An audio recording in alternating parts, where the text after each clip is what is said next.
Good evening, Little Masters, and welcome to episode 118 of the Prancing Pony Podcast, where tonight we're hopping into the Mystery Machine with Fred, Shaggy, and the gang to investigate the unknown. Zoinks! Well, folks, we'll head on over to the nice, comfortable, non-mysterious common room in just a few moments, but first, I'm Shawn Marchese, the real-life Lord of the Mark, and I'm here with the Man of the West, whose sources report is in league with the Sorceress of the Golden Wood, Alan Sisto. Well, I'd count myself fortunate indeed to be in league with her, so that's not the worst thing you've ever said about me. But folks, today we'd like to welcome you to our 4th annual Tolkien Reading Day special. Now, for those of you not familiar with the event, Tolkien Reading Day has been organized by the Tolkien Society since 2003 to encourage fans to celebrate and promote the life and works of J.R.R. Tolkien by reading favorite passages. It happens every year on March 25th. That's the date of the downfall of Sauron and the destruction of Barad-dûr. And that's tomorrow, if you're listening to this episode as soon as it comes out. So we've got a great excuse for keeping this annual tradition alive here at the Prancing Pony Podcast. That's right. Well, now, every year, the Tolkien Society chooses a different theme to focus on. This year's theme is Tolkien and the Mysterious. It's going to be a good one. So, yeah, we're going to be spending this episode reading some of our favorite passages from the legendarium about mysterious peoples, mysterious places, and maybe another mystery or two. Raggy! Come on, Scoob. Well, we will get back to the Lord of the Rings and one of the most mysterious people of all, people in air quotes, that would be Tom Bombadil, in the next episode. But today we're going to spend our time reading, not talking, as much. I'm sorry, I'm still imagining Sauron as the villain at the end of the Scooby-Doo episode. Yeah, and I would have gotten away with it if it weren't for you meddling hobbits. Yes, more reading, less talking. That's the theme for us today. And we do want to start the reading as soon as possible. But first, it's time for another installment of This Week in Tolkien History. Once again, this episode is releasing on March 24th. It just so happens that 2 days ago was the wedding anniversary of J.R.R. Tolkien and his beloved wife, Edith. Those two crazy kids got married on March 22nd, 1916. Wow. Less than 3 months before Ronald shipped off to France for the war. They were married in a small ceremony with a couple of witnesses at the Roman Catholic Church of St. Mary the Immaculate in Warwick.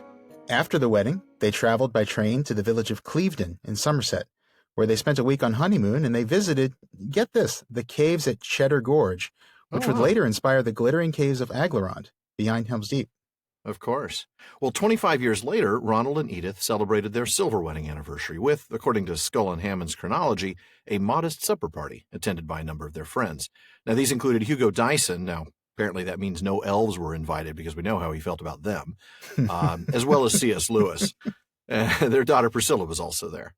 And then another 25 years later, Ronald and Edith celebrated their golden wedding anniversary. 50 years of marriage in 1966 with a party of special magnificence. A well-deserved party at that. Now, the 2 days of festivities began on their actual anniversary date of March 22nd with a small lunch party at Merton College. That's in Oxford, and it was attended by family members and close friends, including folks like Hilary Tolkien and Rainer Unwin. But the next day, well, that's when the real party happened. Yeah, that's right. On March 23rd, 1966, the Tolkiens celebrated their 50 years together with a party, again at Merton College. But this time, they had a private performance of The Road Goes Ever On. That's that song cycle of Tolkien's poetry set to music by Donald Swann. That's right. The performance of those songs was by, well, who else? Donald Swann himself. Sure. And also a baritone named William Elvin. Oh. Well, according to Skull and Hammond, Tolkien thought the name Elvin a good omen. Not sure Hugo Dyson would have thought the same way. Yeah, Tolkien actually wrote to Swann a few days later saying that neither he nor his wife was feeling very well at the event. And I'm quoting here, says, "Nor as gay as we should have wished. They were in their 70s after all." But he remembered the event fondly, saying, "We swam home on champagne and retained the most golden recollections of the kindness showered on us." So it's so cool. I mean, just a great memory. I love this, that the Tolkiens were able to make this memory in their golden years. And yes, I do absolutely intend the pun there. I figured you really did. Most puns from you are intended. They're very rarely always, accidental. Yeah. Well, folks, it's time to get into our Tolkien Reading Day, not Alan and Shawn Talking Day, on Tolkien and the Mysterious. Okay. We're going to start with Shawn, who's got a really interesting place to discuss. Yes, I do. As soon as we learned that the Tolkien Society had chosen this year's theme of Tolkien and the Mysterious, right away I thought of Lothlorien, the golden wood of legend. Mm-hmm. In a world full of mysterious places and mysterious people, Lothlorien and even Galadriel herself are, I feel like, among the most mysterious places and people in the whole world. Interestingly, once you read the Silmarillion and the Unfinished Tales, with things like the history of Galadriel and Celeborn, a lot of that mystery as a reader kind of disappears because you learn so much about the elves, especially from like the Silmarillion. And then again, you learn a lot about, the ruling couple of Lothlorien from that bit in Unfinished Tales. Mm-hmm. So even though that kind of goes away as a reader, Lothlorien remains a very mysterious and I would say a misunderstood place to characters within Middle-earth, especially men. And thinking about the way some characters react to the mystery of Lothlorien, the reports of Lothlorien, kind of got me thinking of Michael Drought and his thing about the epistemic regime. Mm-hmm. This idea that some characters know more than others about the world they live in. Yeah. And I thought it would be fun to read a few passages illustrating not only Lothlorien itself and the effect it has directly on some of the characters who go there, but also just some of the reactions of people who haven't been there. So I'd like to start with the reactions of a couple of men of Gondor when they hear the name of Lothlorien. Okay. And the first reading I've got here today is from Fellowship of the Ring. It's from Book 2, Chapter 6. And this is the chapter called Lothlorien, and this reading is from page 328 of our edition. The night wind blew chill up the valley to meet them. Before them, a wide gray shadow loomed, and they heard an endless rustle of leaves like poplars in the breeze. "Lothlorien!" cried Legolas. "Lothlorien! We have come to the eaves of the Golden Wood. Alas that it is winter." Under the night the trees stood tall before them, arched over the road and stream that ran suddenly beneath their spreading boughs. In the dim light of the stars their stems were gray, and their quivering leaves a hint of fallow gold. "Lothlorien," said Aragorn. "Glad I am to hear again the wind in the trees. We are still little more than 5 leagues from the gates, but we can go no further. Here let us hope that the virtue of the elves will keep us tonight from the peril that comes behind." "If elves indeed still dwell here in the darkening world," said Gimli. "It is long since any of my own folk journeyed hither back to the land whence we wandered in ages long ago," said Legolas. "But we hear that Lorien is not yet deserted, for there is a secret power here that holds evil from the land. Nevertheless, its folk are seldom seen, and maybe they dwell now deep in the woods and far from the northern border." "Indeed, deep in the wood they dwell," said Aragorn, and sighed as if some memory stirred in him. "We must fend for ourselves tonight. We will go forward a short way until the trees are all about us, and then we will turn aside from the path and seek a place to rest in." He stepped forward, but Boromir stood irresolute and did not follow. "Is there no other way?" he said. "What other fairer way would you desire?" said Aragorn. "A plain road, though it led through a hedge of swords," said Boromir. "By strange paths has this company been led, and so far to evil fortune. Against my will we passed under the shades of Moria to our loss, and now we must enter the Golden Wood, you say. But of that perilous land we have heard in Gondor, and it is said that few come out who once go in, and of that few none have escaped unscathed." "Say not unscathed, but if you say unchanged, then maybe you will speak the truth," said Aragorn. "But lore wanes in Gondor, Boromir, if in the city of those who once were wise they now speak evil of Lothlorien. Believe what you will, there is no other way for us, unless you would go back to Moria Gate, or scale the pathless mountains, or swim the great river all alone." "Then lead on," said Boromir. "But it is perilous." "Perilous indeed," said Aragorn. "Fair and perilous. But only evil need fear it, or those who bring some evil with them. Follow me." That last line's a little bit foreboding. "Or those who bring some evil with them." Wink, wink, nudge, nudge. Right, exactly, yeah. Yeah. I'm not mentioning names or anything, but... No. I'm not saying anything, Boromir, but, you know, if you're bringing anything, Boromir, with you, Yeah. The reactions of these few characters to this, place that's now before them is just, it's so telling to me. Obviously, right away, Legolas recognizes where they are, and he's happy. This is his kind of place, right? He's a wood elf. But he's sad that he's seeing it in winter instead of spring or autumn, which I guess is what you would expect a wood elf to say. You know, he wants to see it when it's going to be most beautiful. True. Aragorn is happy to be here. He believes they might be safe here within Lothlorien's borders, at least if they can get, out of sight a little bit. Mm-hmm. Gimli, of course, has no reason to trust anything elvish at this point, and so he's kind of just wondering if there are even any elves left. Is this place even still, the place of legend that it once was? And that gives Legolas a chance to kind of, instruct Gimli a little bit, give a little elvish insider information. But Boromir's the really interesting one here, isn't he? I mean, oh yeah, this is Boromir. I mean, this is the valiant hero of Gondor, the son of the steward, and he's afraid. Yeah, he is. Not wanting to go in and just, is there no other way? He would rather walk through a hedge of swords than go into Lothlorien. And the reason why, it's this perilous land that few escape from, and those who escape are not unscathed, which is interesting. I mean, this idea that you come out of it and it's like it's left some sort of scar on you if you manage to escape it. But Aragorn's correction is really fascinating to me. He says it's not that you're don't say unscathed, implying that the place does you some kind of harm. Right. But if you say unchanged, well, that's correct. The place does change you. It is perilous, but if you're not evil, it won't hurt you, even though it may change you. Yeah. And I just think that's so fascinating because Aragorn is the one of them who has been there. And he, obviously would have a little bit more insight. And, that to me is sort of the first big sort of epistemic regime difference here, between Aragorn, who actually knows this place, and these others to whom it's just a legend. That's right. Now, shifting to another man of Gondor, Boromir's brother Faramir, we get his opinion of Lothlorien later on. And this comes from Book 4, and this is when Frodo is explaining to Faramir why he saw Boromir's body floating down the Anduin. Mm-hmm. So this is going to be from The Two Towers, Book 4, Chapter 5. This is The Window on the West, and it's page 651. So as we pick up here, Faramir has just described what he saw, with Boromir floating by in the boat. Right. And I'll pick up there with Frodo's dialogue. "Alas," said Frodo, "that was indeed Boromir as I knew him. For the golden belt was given to him in Lothlorien by the Lady Galadriel. She it was that clothed us as you see us, in elven grey. This brooch is of the same workmanship." He touched the green and silver leaf that fastened his cloak beneath his throat. Faramir looked closely at it. "It is beautiful," he said. "Yes, 'tis work of the same craft. So then you passed through the land of Lorien. Laur Lendoranan it was named of old, but long now it has lain beyond the knowledge of men," he added softly, regarding Frodo with a new wonder in his eyes.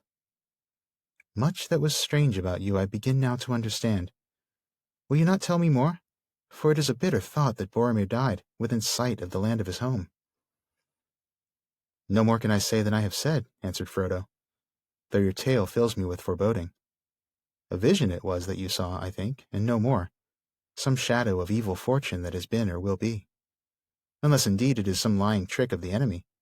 I have seen the faces of fair warriors of old laid in sleep beneath the pools of the dead marshes, or seeming so by his foul arts."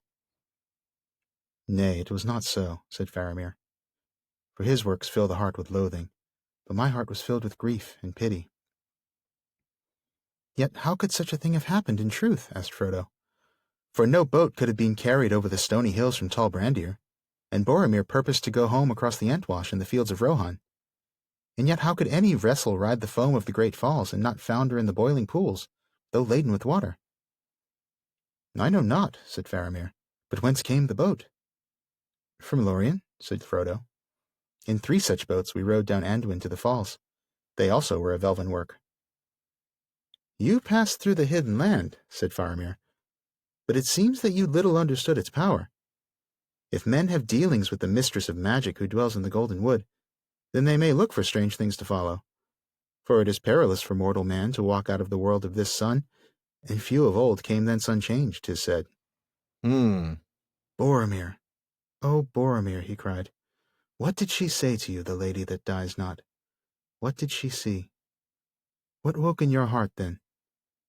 Why went you ever to Laur Lendoranan, and came not by your own road, upon the horses of Rohan, riding home in the morning?" So there, Faramir admits that his people don't know anything about Lothlorien, but his reaction to being in the presence of someone who has been there is one of reverence, not fear, like his brother. Yeah. And I can't help but notice also that he brings up this ancient name of Laurelin Doranon. Isn't that a beautiful word? It's such a beautiful word. Is it like Valley of Singing Gold, I believe it's called? Land of the Valley of Singing Gold. And so the fact that he knows this ancient name of Lothlorien, whereas a lot of people in this area just call it the Golden Wood, that indicates that he's more learned than his brother, and he still doesn't really know anything about the gold. No. He only knows enough to know he doesn't know anything. Yeah. Right. Yeah. He knows enough to know what he doesn't know. But he has the wisdom to see something Frodo can't see, which is that, look, if you've passed through a place like this, you shouldn't be surprised to find strange things happening after, because it does change you. Yeah. And I love the fact that, even though he echoes Boromir's comment that I read a moment ago about the fact that the Golden Wood is perilous, he already has a clearer understanding than Boromir did, because he knows that the place changes people rather than injures or scathes people. Yeah. I don't even know if scathes is a verb, but I'm using it as a verb. I'm not sure if it is, but it is today. I caught that same thing as you were reading. It's like, oh, perilous. He used the same word, but then they don't come out unchanged. Which is what Aragorn said. Different than Boromir's interpretation, Yep. So that's Faramir. And so there you get, in the two brothers of Gondor, you really do see two very different reactions to Lothlorien among two people who kind of have little knowledge of it or no knowledge of it. Now, if we move to the Rohirrim, now unsurprisingly, they're even more suspicious about the Golden Wood than the men of Gondor are. Right. In fact, Éomer is flat out distrustful of the three hunters when he realizes where they've been. Yeah. So my next reading here is from Two Towers, Book 3, Chapter 2, The Riders of Rohan, and this is page 422. At first I thought that you yourselves were orcs, he said, and that's Éomer talking. But now I see that it is not so. Indeed, you know little of orcs if you go hunting them in this fashion. They were swift and well armed, and they were many. You would have changed from hunters to prey if ever you had overtaken them. But there is something strange about you, Strider. He bent his clear, bright eyes again upon the ranger. That is no name for a man that you give, and strange too is your raiment. Have you sprung out of the grass? How did you escape our sight? Are you elvish folk?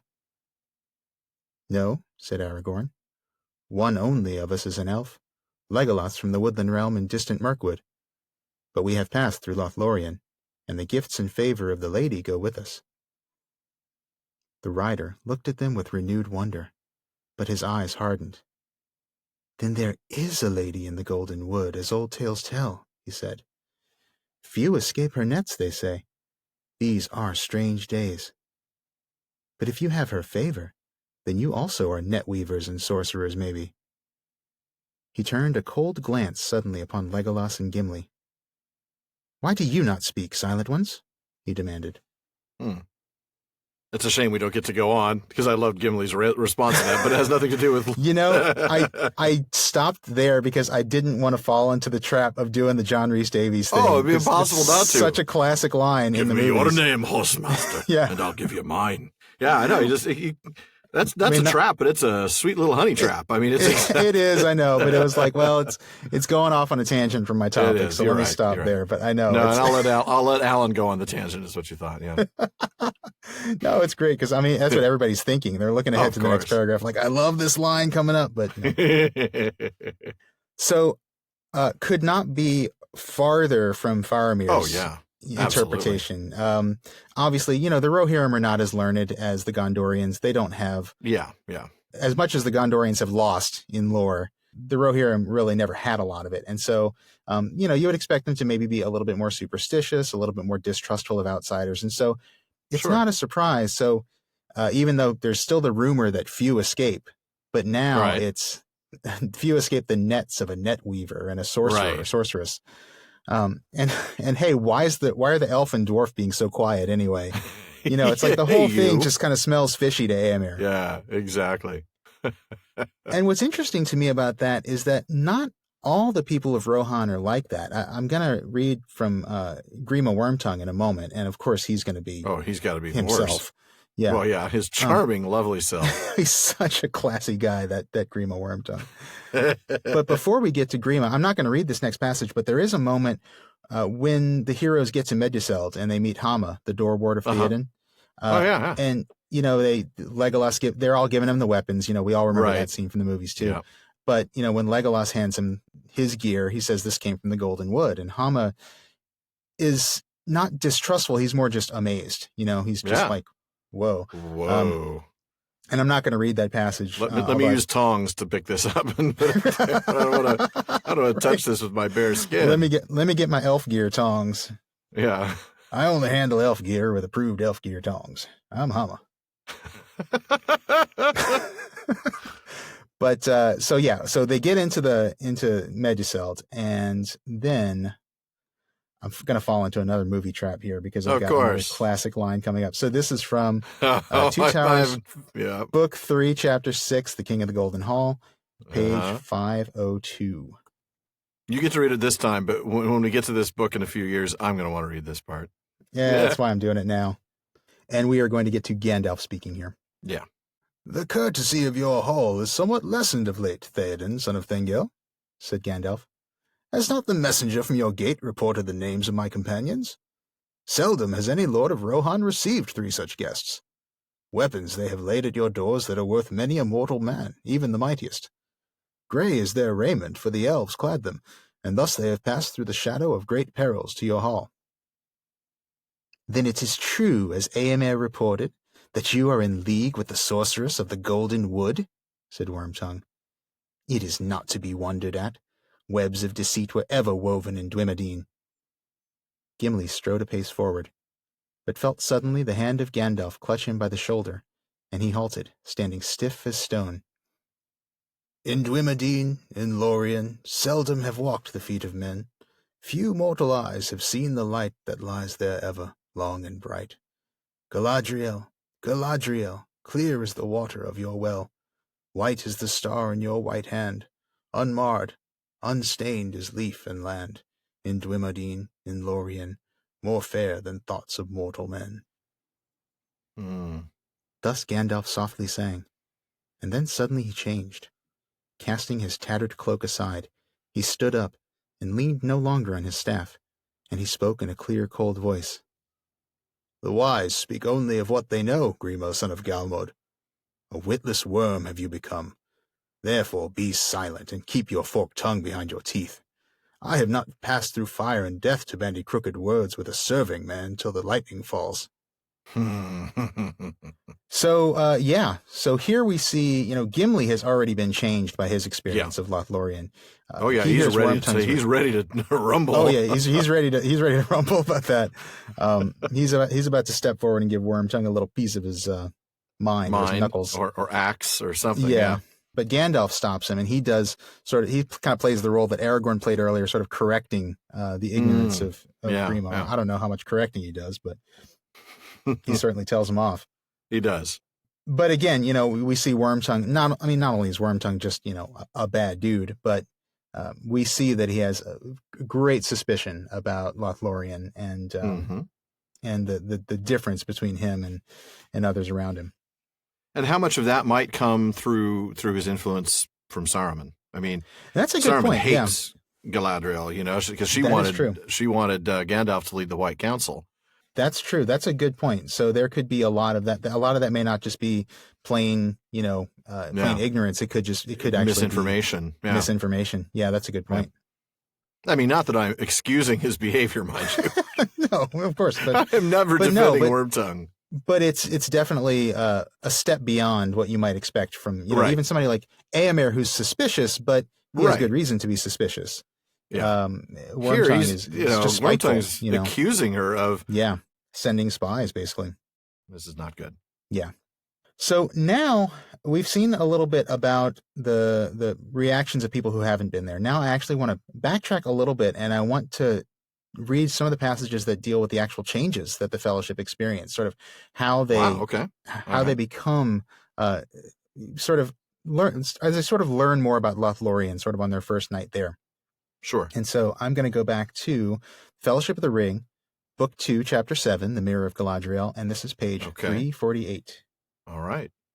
So this is the Fellowship's night in Lothlorien after they've met with Galadriel and Celeborn for the first time. Mm-hmm. That night the company slept upon the ground, much to the satisfaction of the hobbits. The elves spread for them a pavilion among the trees near the fountain, and in it they laid soft couches. Then, speaking words of peace with fair elvish voices, they left them. For a little while, the travelers talked of their night before in the treetops, and of their day's journey, and of the lord and lady, for they had not yet the heart to look further back. "What did you blush for, Sam?" said Pippin. "You soon broke down. Anyone would have thought you had a guilty conscience. I hope it was nothing worse than a wicked plot to steal one of my blankets." "I never thought no such thing," answered Sam, in no mood for jest. "If you want to know, I felt as if I hadn't got nothing on, and I didn't like it. She seemed to be looking inside me and asking me what I would do if she gave me the chance of flying back home to the Shire, to a nice little hole with a bit of garden of my own." "That's funny," said Mary. "Almost exactly what I felt myself.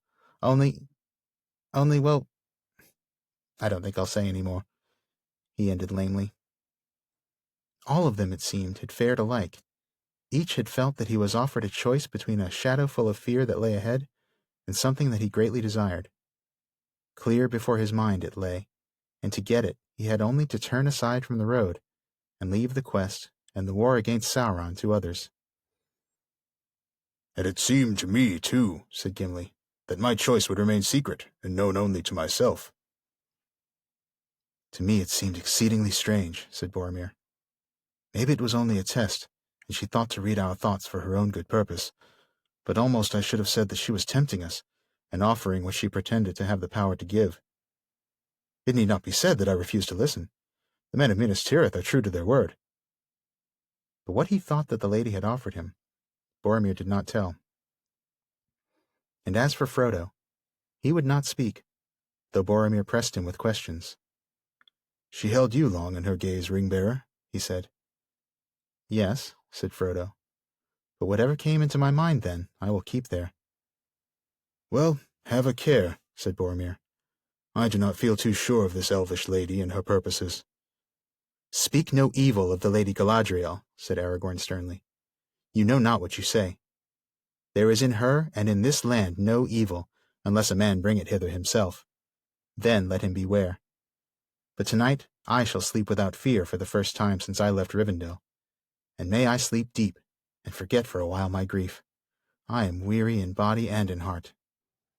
He cast himself down upon his couch, and fell at once into a long sleep. The others soon did the same, and no sound or dream disturbed their slumber. When they woke, they found that the light of day was broad upon the lawn before the pavilion, and the fountain rose and fell, glittering in the sun. Absolutely beautiful. It is. It is a beautiful moment. It's kind of a transitional moment, as the Fellowship is all sort of just starting to deal with kind of the enchantment of Lothlorien and their time Absolutely. with Galadriel. And I think we really see the effects of that change come complete in Samwise later on, when, back in the window on the West chapter, where they're talking to Faramir, and Galadriel comes up again. And this will be my last reading on this topic here today. Okay, if you say so. There have been quite a few. So we're in Two Towers, Book 4, Chapter 5, The Window on the West, page 664. "You don't say much in all your tales about the elves, sir," said Sam, suddenly plucking up courage. He had noted that Faramir seemed to refer to elves with reverence, and this, even more than his courtesy and his food and wine, had won Sam's respect and quieted his suspicions. "No, indeed, Master Samwise," said Faramir, "for I am not learned in elven lore. But there you touch upon another point in which we have changed, declining from Númenor to Middle-earth. For as you may know, if Mithrandir was your companion, and you have spoken with Elrond, the Edain, the fathers of the Númenorians, fought beside the elves in the first wars, and were rewarded by the gift of the kingdom in the midst of the sea, within sight of Elven home. But in Middle-earth, men and elves became estranged in the days of darkness by the arts of the enemy, and by the slow changes of time in which each kind walked further down their sundered roads. Men now fear and misdoubt the elves, and yet know little of them. And we of Gondor grow like other men, like the men of Rohan, for even they, who are foes of the Dark Lord, shun the elves and speak of the Golden Wood with dread. Yet there are some among us still who have dealings with the elves when they may, and ever and anon one will go in secret to Lorien, seldom to return. Not I, for I deem it perilous now for mortal man wilfully to seek out the elder people. Yet I envy you that have spoken with the White Lady." "The Lady of Lorien, Galadriel," cried Sam. "You should see her, indeed you should, sir. I am only a hobbit, and gardening's my job at home, sir, if you understand me, and I'm not much good at poetry, not at making it. A bit of a comic rhyme, perhaps, now and again, but not real poetry, so I can't tell you what I mean. It ought to be sung. You'd have to get Strider, Aragorn, that is, or old Mr. Bilbo for that. But I wish I could make a song about her. Beautiful she is, sir, lovely. Sometimes like a great tree in flower, sometimes like a white daffodowndilly, small and slender-like. Hard as diamonds, soft as moonlight, warm as sunlight, cold as frost in the stars. Proud and far off as a snow mountain, and as merry as any lass I ever saw with daisies in her hair in springtime. But that's a lot of nonsense, and all wide of my mark." "Then she must be lovely indeed," said Faramir. "Perilously fair." "I don't know about perilous," said Sam. "It strikes me that folk takes their peril with them into Lorien, and finds it there because they've brought it. But perhaps you could call her perilous, because she's so strong in herself. You could dash yourself to pieces on her, like a ship on a rock, or drown yourself like a hobbit in a river. But neither rock nor river would be to blame." And I wanted to finish on that one just because it's more about Galadriel than about the forest of Lothlorien itself. But I just love the fact that Faramir has this insight that the distrust of the elves and of Lothlorien is a result of the arts of the enemy. Yeah. And Sam has really kind of he was always interested in elves, but now he's learned firsthand something only Aragorn knew at the beginning, which is that, only those who takes their peril with them, as Sam says, should find Lothlorien perilous. And I just love this final comparison of Galadriel to a force of nature, like a rock or a river. You could dash yourself to pieces on her, but it wouldn't be her fault. No, she's just this force Don't blame of nature. the rock. Yeah. Right. Yeah. It's just really amazing, and I'd say it's very mysterious. Certainly qualifies as mysterious. I agree. I have to say, this is a really unusual, albeit fascinating topic for Tolkien Reading Day. Usually, things in Tolkien's work are mysterious because, well, he hasn't given us a lot of information. Mm-hmm. The Entwives are mysterious, for example, or there's still that mystery of what it was that Sam's cousin Hal actually saw, which we never really fully were able to resolve. Was it a Huorn, an Ent? Was it a troll? Was it just too much ale? I don't know. But the problem with these sorts of mysteries... Probably at least two of those. At least two of the... Yeah, exactly. D, all of the above. The problem with these sorts of mysteries on a Tolkien Reading Day is, well, what do you actually read if there's nothing there? After what we've pointed out, this is Tolkien Reading Day, not Alan and Shawn Speculation Day. So I've tried to work around this by choosing topics that are mysterious, but only until you delve into other works. And I've chosen a couple of people groups, and the first is the Druidine. All right. Now, it's going to be quite some time before we see the statues of the Púcal men on the road to Dunharrow, not to mention Gon Berry Gon himself, which I'm still not sure if that's the correct pronunciation, but it's what I'm going with for this time. Sounds good. Yeah, but the history of he and his people are certainly a mystery, unless you've spent time in Unfinished Tales, which I have, and which I want to read in honor of Tolkien Reading Day today. So I'm going to start with Unfinished Tales, Part 4, Chapter 1, from the Druidine. I'm not going to begin at the very beginning, though it is undoubtedly a good place to start from what I hear. Instead, I'm going to start with the second paragraph. And this is page 377 of the Mariner edition paperback, the one that matches that nice inexpensive set that we've recommended all along. So, yeah, the black covers, and it's... Exactly. Yeah. So I'm going to go ahead and pick up there.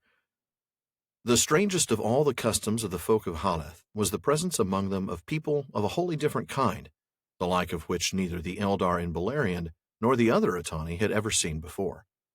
They were not many, a few hundreds maybe, living apart in families or small tribes, but in friendship as members of the same community. The folk of Haleth called them by the name Drúg, that being a word of their own language. To the eyes of elves and other men, they were unlovely in looks.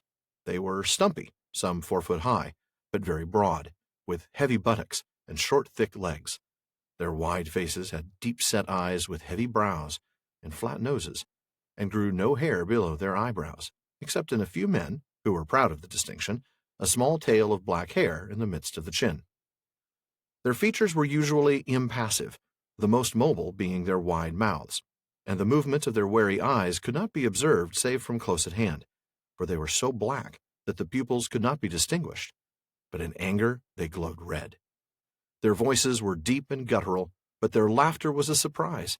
It was rich and rolling, and set all who heard it, elves or men, laughing too, for its pure merriment, untainted by scorn or malice. In peace they often laughed at work or play when other men might sing, but they could be relentless enemies, and when once aroused their red wrath was slow to cool, though it showed no sign save the light in their eyes. For they fought in silence, and did not exult in victory, not even over orcs, the only creatures for whom their hatred was implacable. The Eldar called them Druidine, admitting them to the rank of Atani, for they were much loved while they lasted. Alas, they were not long-lived, and were ever few in number, and their losses were heavy in their feud with the orcs, who returned their hatred, and delighted to capture them and torture them. When the victories of Morgoth destroyed all the realms and strongholds of elves and men in Beleriand, it is said that they had dwindled to a few families, mostly of women and children, some of whom came to the last refuges at the mouths of Sirion. In their earlier days they had been of great service to those among whom they dwelt, and they were much sought after, though few would ever leave the land of the folk of Haleth. They had a marvelous skill as trackers of all living creatures, and they taught to their friends what they could of their craft, but their pupils did not equal them, for the Druidine used their scent, like hounds, save that they were also keen-eyed. They boasted that they could smell an orc to windward further away than other men could see them, and could follow its scent for weeks, except through running water. Their knowledge of all growing things was almost equal to that of the elves, though untaught by them, and it is said that if they removed to a new country, they knew within a short time all things that grew there, great or minute, and gave names to those that were new to them, discerning those that were poisonous or useful as food.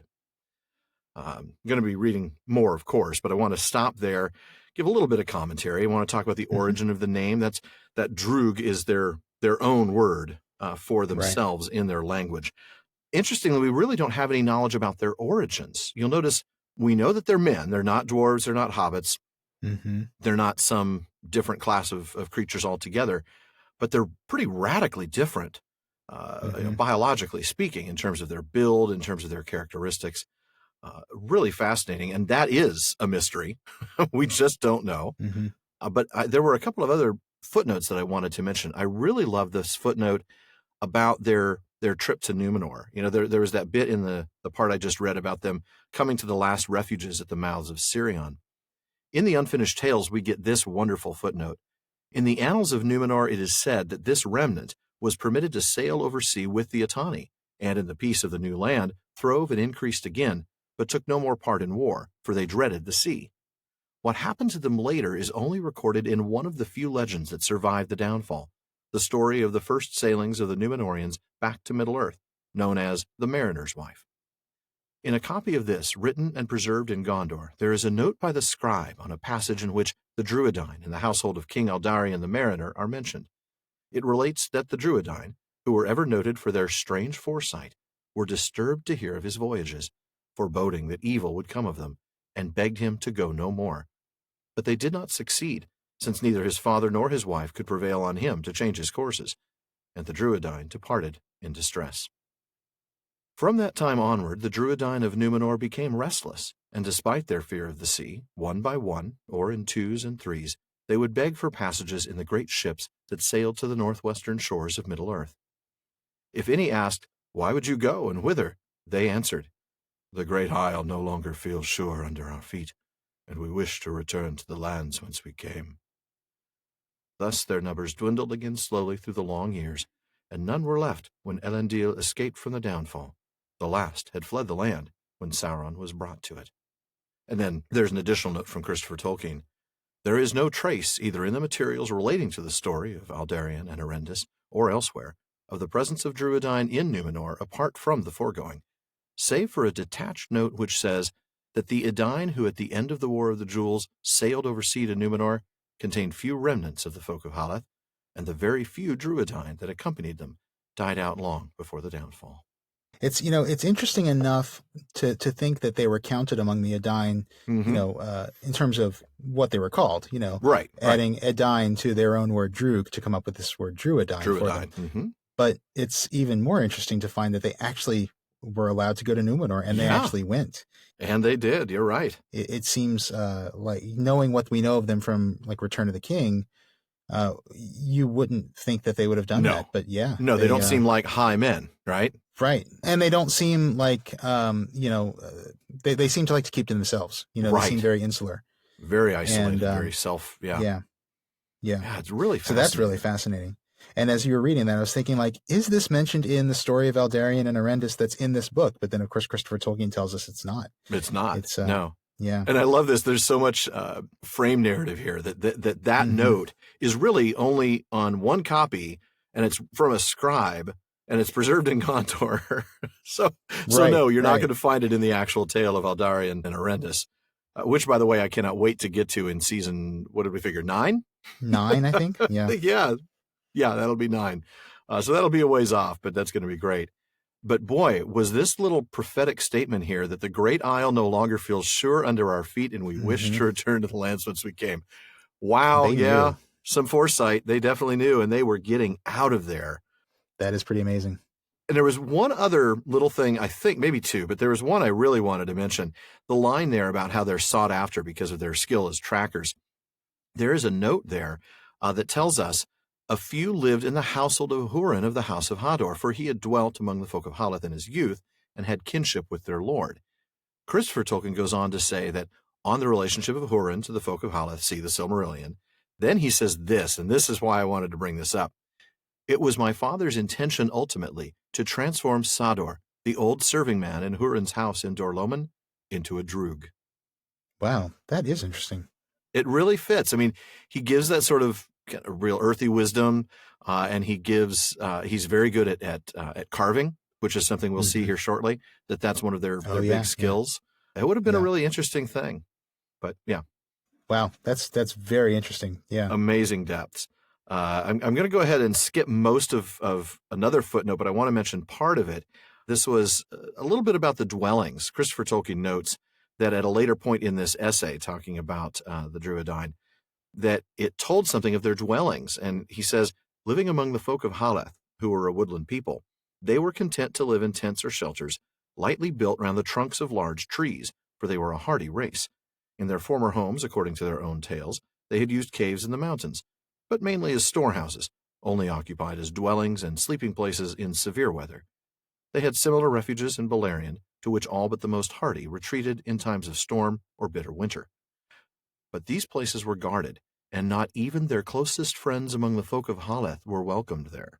Remember how you talked about they're very reclusive, I guess. Yeah. Would be a word. Yeah, and even when they're living among the folk of Haleth, they don't really assimilate. They keep their own customs. They keep their own kinds of houses, and they don't even let the folk of Haleth. And they're storm retreats. They're storm cellars, if you will. Sorry, you're not. You can't come here. Right. Absolutely fascinating. I'm going to go ahead and pick up just a little bit later and keep going here with this bit on the Druedain. They showed great talent for carving in wood or stone. They already had a knowledge of pigments derived chiefly from plants, and they drew pictures and patterns on wood or flat surfaces of stone, and sometimes they would scrape knobs of wood into faces that could be painted. But with sharper and stronger tools, they delighted in carving figures of men and beasts, whether toys and ornaments or large images, to which the most skilled among them could give vivid semblance of life. Sometimes these images were strange and fantastic, or even fearful. Among the grim jests to which they put their skill was the making of orc figures which they set at the borders of the land, shaped as if fleeing from it, shrieking in terror. They made also images of themselves, and placed them at the entrances to tracks or at turnings of woodland paths.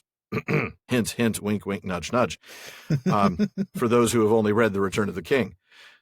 These they called watchstones, of which the most notable were set near the crossings of Teglin, each representing a Druedain, larger than the life, squatting heavily upon a dead orc. These figures served not merely as insults to their enemies, for the orcs feared them and believed them to be filled with the malice of the Ogor-hai, for so they named the Druedain, and able to hold communication with them. Therefore they seldom dared to touch them, or to try to destroy them, and unless in great numbers, would turn back at a watchstone and go no further. But among the powers of this strange people, perhaps most to be remarked was their capacity for utter silence and stillness, which they could at times endure for many days on end, sitting with their legs crossed, their hands upon their knees or in their laps, and their eyes closed or looking at the ground. So perhaps we don't need to worry about any Druidine podcast competitors. Fortunately not. I'm just thinking they might not be great podcasters if they can stay silent for that long. It would be the most mysterious podcast around. They would be. They would be mysterious. It would be. Until they How long is this about episode? Oh, it's a half hour, but it still doesn't say anything. Right. So I want to go and just summarize this first story because we're going to read the longer one in a little bit. So in this story, a man, a forester, presumably of the folk of Halath, comes upon what he thinks are two droogs, and he wishes them a good day, and they don't respond. And he realizes, wow, these are really, really good sculptures. So on his way back, he's really tired, and he throws his cloak. It's a really hot day now. He throws his cloak over one and sits down with his back up against it. But he's not sitting against the statue. He's sitting against the person who carved the other statue, and he tells them, I hope you're rested, but move to the other one. He's not going to need to stretch his legs again, and your cloak is too hot. It's a great story. I love that story. It's a nice little joke, little is. Zinger. And he's not mad at him. He's basically like, I hope you're rested. I hope you're arrested. Yeah. That had absolutely scared the bejeebers out of that poor forester. Yeah. But it's great stuff, and it's just a sample of the kind of story that we get about the Druidine, and we're going to get to a really good story here. It's indicative of the mystery surrounding these people because, man, who can sit that quietly and that still for for days? Like 3 days later, he returned. Or something like he's a monk meditating or something, and that's wow, that's pretty impressive. Yeah, it is. Yeah, and we'll learn a little bit more right now, actually, about when they do that. It is said that the Druidine would often sit thus in times of grief or loss, but sometimes for pleasure and thought, or in the making of plans. But they could also use this stillness when on guard, and then they would sit or stand hidden in shadow, and though their eyes might seem closed, or staring with a blank gaze, nothing passed or came near that was not marked and remembered. So intense was their unseen vigilance that it could be felt as a hostile menace by intruders, who retreated in fear before any warning was given. But if any evil thing passed on, then they would utter as a signal a shrill whistle, painful to endure close at hand, and heard far off. The service of the Druidine as guards was much esteemed by the folk of Halath in times of peril. And if such guards were not to be had, they would have figures carved in their likeness to set near their houses, believing that, being made by the Druidine themselves for the purpose, they would hold some of the menace of the living men. Indeed, though they held the Druidine in love and trust, many of the folk of Halath believed that they possessed uncanny and magical powers, and among their tales of marvels there were several that told of such things. One of these is recorded here. The Faithful Stone. On a time there was a Droog named Aghan, well known as a leech.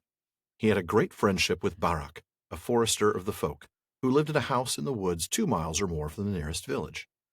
The dwellings of Aghan's family were nearer, and he spent most of his time with Barak and his wife, who was much loved by their children.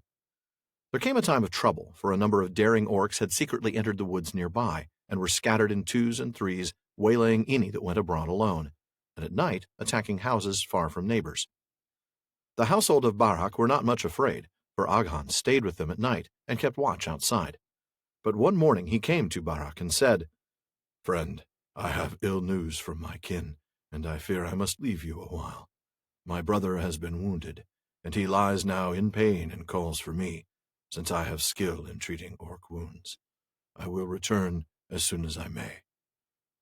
Barak was greatly troubled, and his wife and children wept, but Aghan said, "I will do what I can. I have had a watchstone brought here and set near your house." Barak went out with Aghan and looked at the watchstone. It was large and heavy, and sat under some bushes not far from his doors. Aghan laid his hand upon it, and after a silence said, "See, I have left with it some of my powers. May it keep you from harm." Nothing untoward happened for 2 nights, but on the 3rd night Barak heard the shrill warning call of the Droogs, or dreamed that he heard it, for it roused no one else. Leaving his bed, he took his bow from the wall and went to a narrow window, and he saw 2 orcs setting fuel against his house and preparing to kindle it. Then Barad was shaken with fear, for marauding orcs carried with them brimstone or some other devilish stuff that was quickly inflamed and not quenched with water. Recovering himself, he bent his bow, but at that moment, just as the flames leapt up, he saw a droog come running up behind the orcs. One he felled with a blow of his fist, and the other fled. Then he plunged barefoot into the fire, scattering the burning fuel and stamping on the orc flames that ran along the ground. Barad made for the doors, but when he had unbarred them and sprang out, the droog had disappeared. There was no sign of the smitten orc. The fire was dead, and there remained only a smoke and a stench.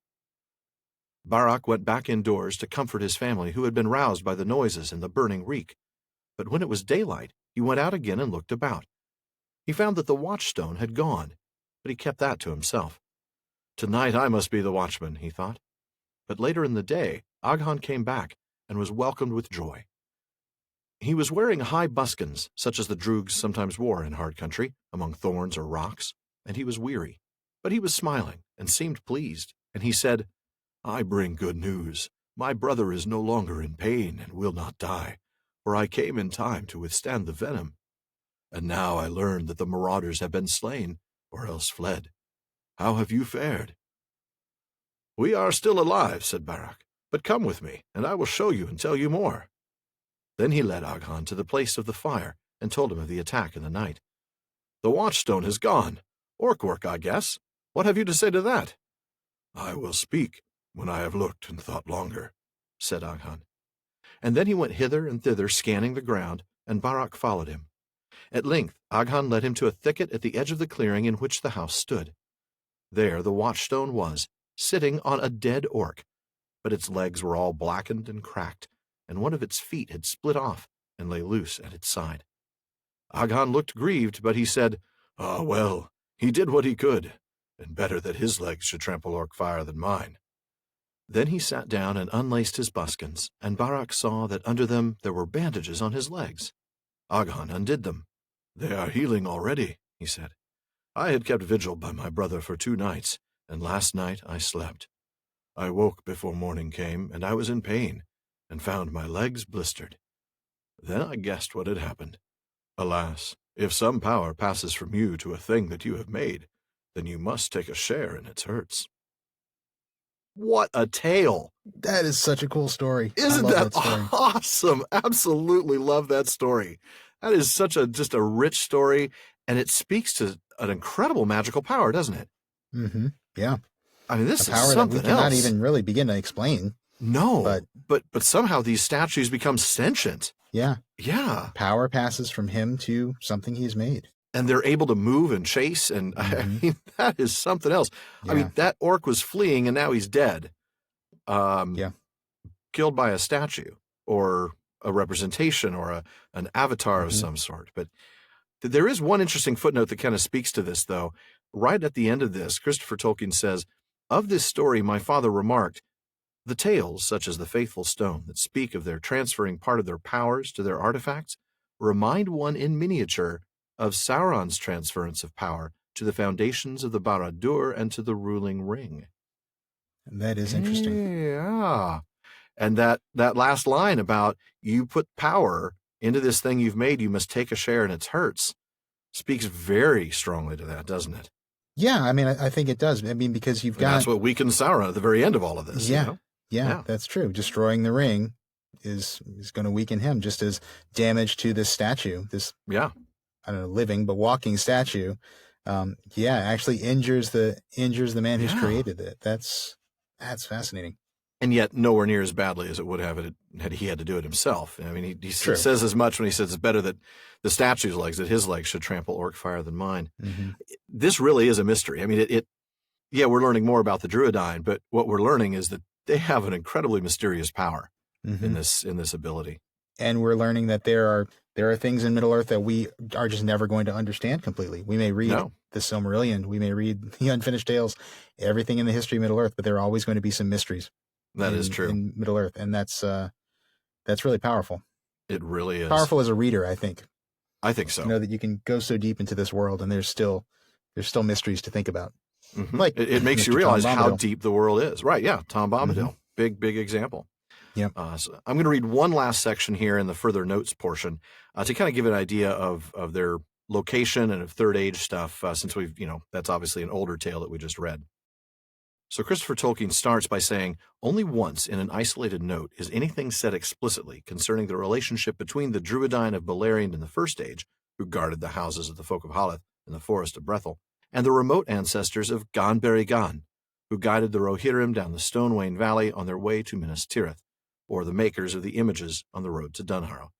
This note states, an emigrant branch of the Druidine accompanied the folk of Haleth at the end of the First Age, and dwelt in the forest of Brethil with them, but most of them had remained in the White Mountains, in spite of their persecution by later arrived men who had relapsed into the service of the dark. Sir Christopher Tolkien returns and says, it is also said here that the identity of the statues of Dunharrow with the remnants of the Druoth, perceived by Meriadoc Brandybuck when he first set eyes on Gan-Beri-Gan, was originally recognized in Gondor, though at the time of the establishment of the Númenórean kingdom by Isildur, they survived only in the Druadan forest and in the Druaith Iar. We can thus, if we wish, elaborate the ancient legend of the coming of the Edain in the Silmarillion by the addition of the Druidine, descending out of Ered Lindon into Osirian with the Haladin, the folk of Haleth. Another note says that historians in Gondor believe that the first men to cross the Anduin were indeed the Druidine. They came, it was believed, from lands south of Mordor, but before they reached the coasts of Haradwaith, they turned north into Ithilien, and eventually finding a way across the Anduin, probably near Caer Andros, settled in the vales of the White Mountains and the wooded lands at their northern feet.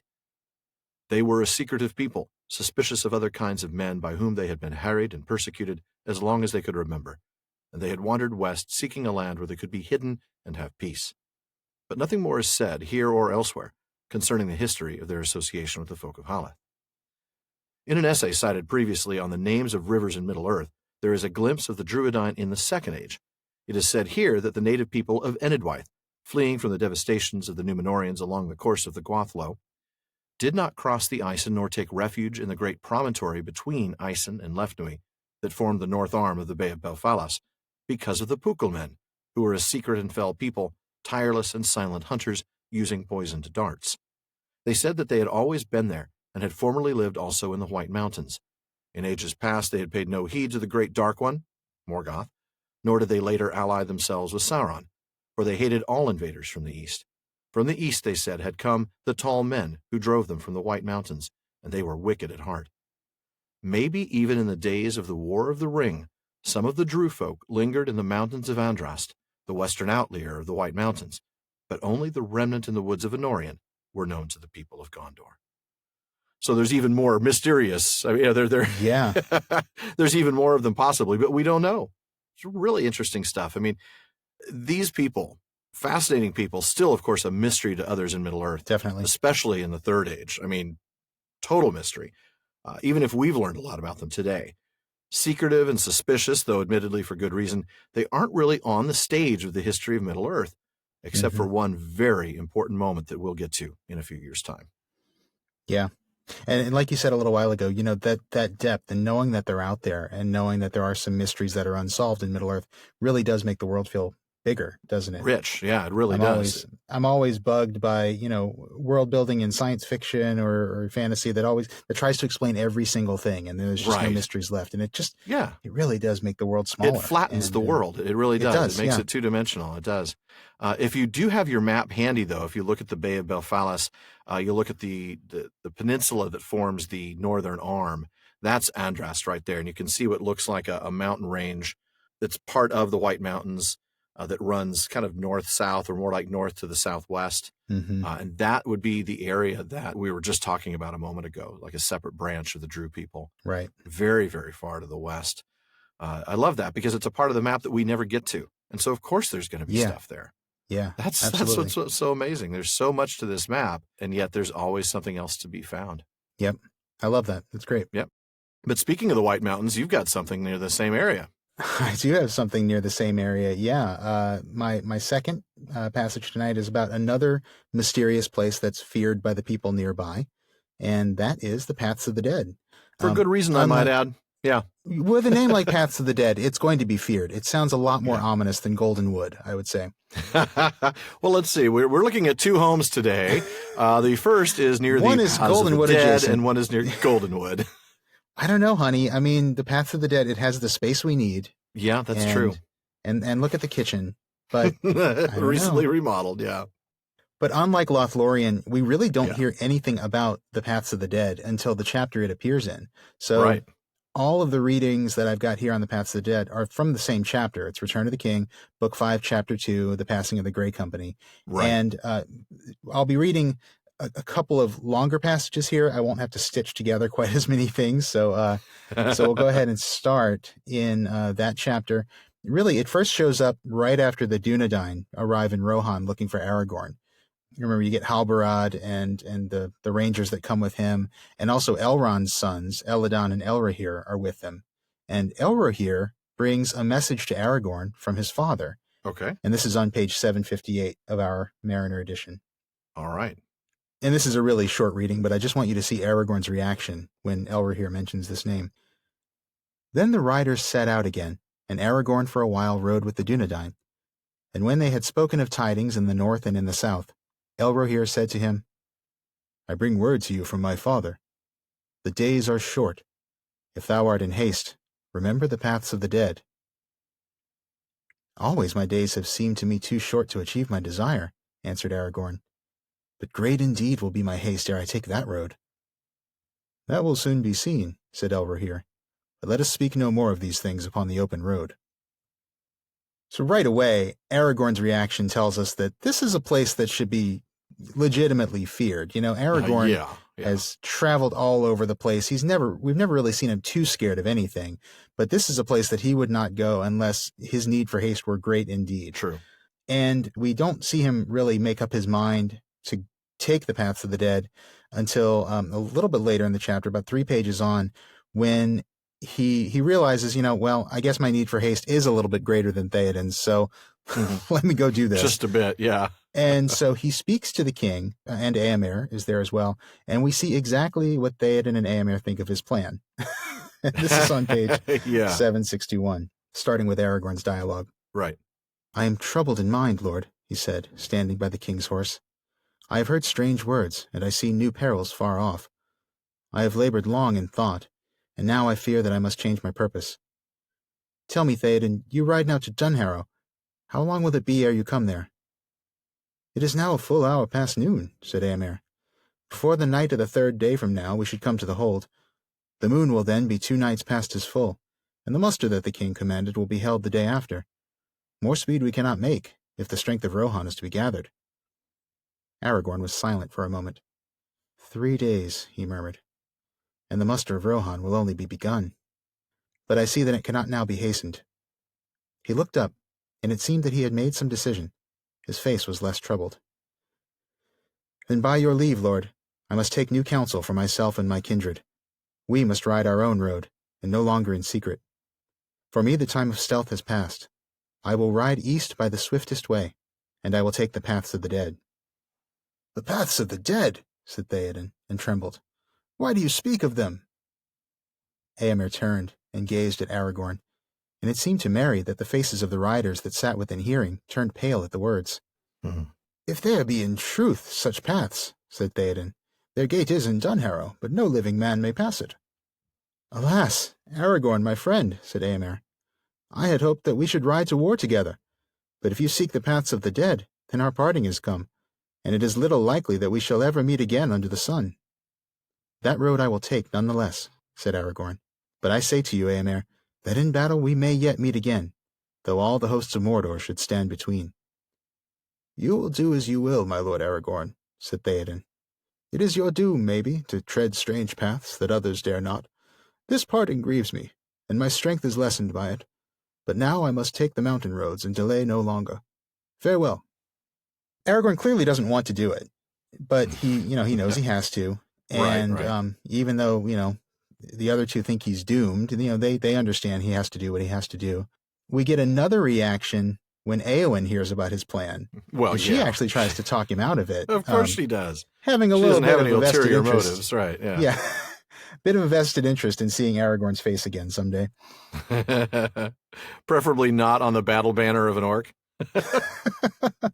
Yeah. Oh, Celebrimbor, I hardly knew thee. Aw, pincushion. So this is a few pages later, page 765. Right. Lords, you are weary, and shall now go to your beds with such ease as can be contrived in haste. But tomorrow fairer housing shall be found for you. But Aragorn said, Nay, lady, be not troubled for us. If we may lie here tonight and break our fast tomorrow, it will be enough. For I ride on an errand most urgent, and with the first light of morning we must go. She smiled on him, and said, Then it was kindly done, lord, to ride so many miles out of your way to bring tidings to Éowyn, and to speak with her in her exile. Indeed, no man would count such a journey wasted, said Aragorn. And yet, lady, I could not have come hither, if it were not that the road which I must take leads me to Dunharrow. And she answered as one that likes not what is said. Then, lord, you are astray, for out of Harrowdale no road runs east or south, and you had best return as you came. Nay, lady, said he, I am not astray, for I walked in this land ere you were born to grace it. There is a road out of this valley, and that road I shall take. Tomorrow I shall ride by the paths of the dead. Then she stared at him as one that is stricken, and her face blanched, and for long she spoke no more, while all sat silent. But Aragorn, she said at last, is it then your errand to seek death? For that is all that you will find on that road. They do not suffer the living to pass. They may suffer me to pass, said Aragorn, but at the least I will adventure it. No other road will serve. But this is madness, she said, for here are men of renown and prowess, whom you should not take into the shadows, but should lead to war where men are needed. I beg you to remain and ride with my brother, for then all our hearts will be gladdened and our hope be the brighter. It is not madness, lady, he answered, for I go on a path appointed. But those who follow me do so of their free will. And if they wish now to remain and ride with the Rohirrim, they may do so. But I shall take the paths of the dead, alone if needs be. Then they said no more, and they ate in silence. But her eyes were ever upon Aragorn, and the others saw that she was in great torment of mind. At length they arose and took their leave of the lady, and thanked her for her care, and went to their rest. You could just see her calculating, like, oh, that was so kind of you to come up here. No, what do you mean? No, there's no road out of here. No, there is no, no, that is not a road. You can't. Nothing to see what? here. That is not a road. What are you doing? This is madness. I mean, it is.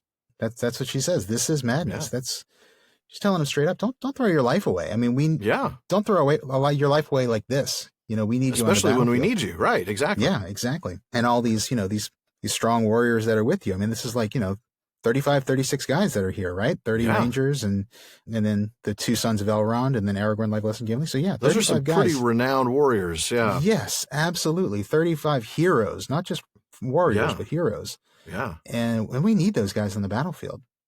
And we learn in the next chapter why all the Rohirrim are so scared of this place. Yeah. Long ago, in Third Age 2570, Baldur, the son of Brego, who was king of Rohan at the time, and so this was the crown prince of Rohan, went into the paths of the dead and never returned.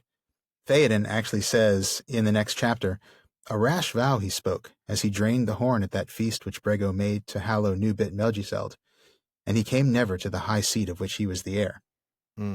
So he left down the paths of the dead. He disappeared. Obviously, this place is a place of dread for the Rohirrim, even if it wasn't for the name. They have, they have a story related to that place in their own, in their own traditions. But Aragorn knows something that they don't know. He knows that it may actually be different for him.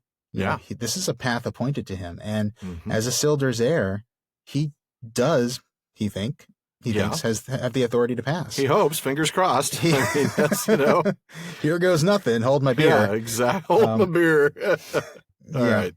And I'll skip some of the stuff that follows between Aragorn and Éowyn because I will digress too much because it's one of my favorite scenes in the book. It really is. But Aragorn does leave, and here's my final reading for Tolkien Reading Day, and it is the longest. Going on to page 768. But Éowyn stood still as a figure carven in stone, her hands clenched at her sides, and she watched them until they passed into the shadows under the black Dwimmerberg, the haunted mountain in which was the door of the dead. When they were lost to view, she turned, stumbling as one that is blind, and went back to her lodging. But none of her folk saw this parting, for they hid themselves in fear, and would not come forth until the day was up, and the reckless strangers were gone. and some said, "They're elvish wights. Let them go where they belong, into the dark places, and never return. The times are evil enough." The light was still gray as they rode, for the sun had not yet climbed over the black ridges of the haunted mountain before them. A dread fell on them, even as they passed between the lines of ancient stones, and so came to the Dimholt. There, under the gloom of black trees that not even Legolas could long endure, they found a hollow place opening at the mountain's root, and right in their path stood a single mighty stone, like a finger of doom. "My blood runs chill," said Gimli. But the others were silent, and his voice fell dead on the dank fir needles at his feet. The horses would not pass the threatening stone until the riders dismounted and led them about. And so they came at last deep into the glen, and there stood a sheer wall of rock, and in the wall the dark door gaped before them like the mouth of night. Signs and figures were carved above its wide arch too dim to read, and fear flowed from it like a gray vapor. The company halted, and there was not a heart among them that did not quail, unless it were the heart of Legolas of the elves, for whom the ghosts of men have no terror. "This is an evil door," said Halbarad, "and my death lies beyond it. I will dare to pass it none the less, but no horse will enter." "But we must go in, and therefore the horses must go too," said Aragorn. "For if ever we come through this darkness, many leagues lie beyond, and every hour that is lost there will bring the triumph of Sauron nearer. Follow me." Then Aragorn led the way, and such was the strength of his will in that hour that all the Dunedain and their horses followed him. And indeed the love that the horses of the rangers bore for their riders was so great that they were willing to face even the terror of the door if their masters' hearts were steady as they walked beside them. But Arad, the horse of Rohan, refused the way, and he stood sweating and trembling in a fear that was grievous to see. Then Legolas laid his hands on his eyes and sang some words that went soft in the gloom, until he suffered himself to be led, and Legolas passed in. And there stood Gimli the dwarf left all alone. His knees shook, and he was wroth with himself. "Here is a thing unheard of," he said. "An elf will go underground, and a dwarf dare not." With that he plunged in, but it seemed to him that he dragged his feet like lead over the threshold, and at once a blindness came upon him, even upon Gimli, Glóin's son, who had walked unafraid in many deep places of the world. Aragorn had brought torches from Dunharrow, and now he went ahead bearing one aloft, and Elladan with another went at the rear, and Gimli, stumbling behind, strove to overtake him.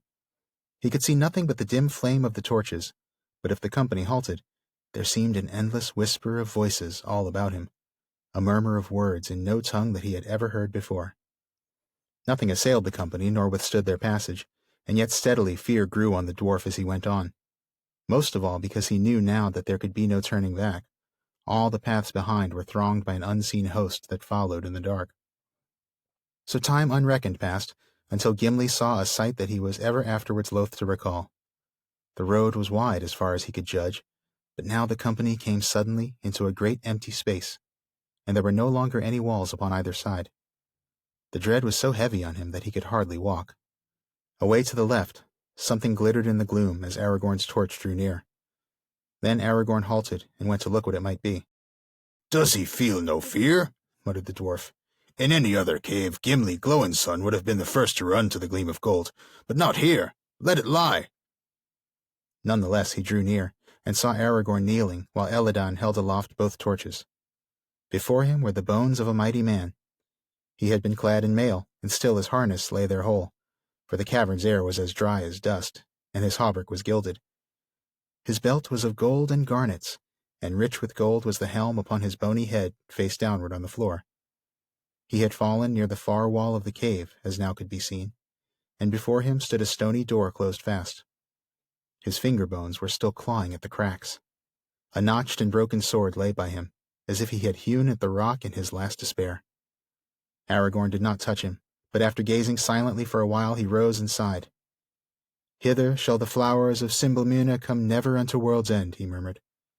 9 mounds and 7 there are now green with grass, and through all the long years he has lain at the door that he could not unlock. Whither does it lead? Why would he pass? None shall ever know. "For that is not my errand," he cried, turning back and speaking to the whispering darkness behind. "Keep your hoards and your secrets hidden in the accursed years. Speed only we ask. Let us pass, and then come. I summon you to the stone of Erech." There was no answer, unless it were an utter silence more dreadful than the whispers before. and then a chill blast came in which the torches flickered and went out, and could not be rekindled. Of the time that followed, 1 hour or many, Gimli remembered little. The others pressed on, but he was ever hindmost, pursued by a groping horror that seemed always just about to seize him, and a rumor came after him like the shadow sound of many feet. He stumbled on until he was crawling like a beast on the ground, and felt that he could endure no more. He must either find an ending and escape, or run back in madness to meet the following fear. Suddenly, he heard the tinkle of water, a sound hard and clear as a stone, falling into a dream of dark shadow. Light grew, and lo! The company passed through another gateway, high-arched and broad, and a rill ran out beside them. And beyond, going steeply down, was a road between sheer cliffs, knife-edged against the sky far above.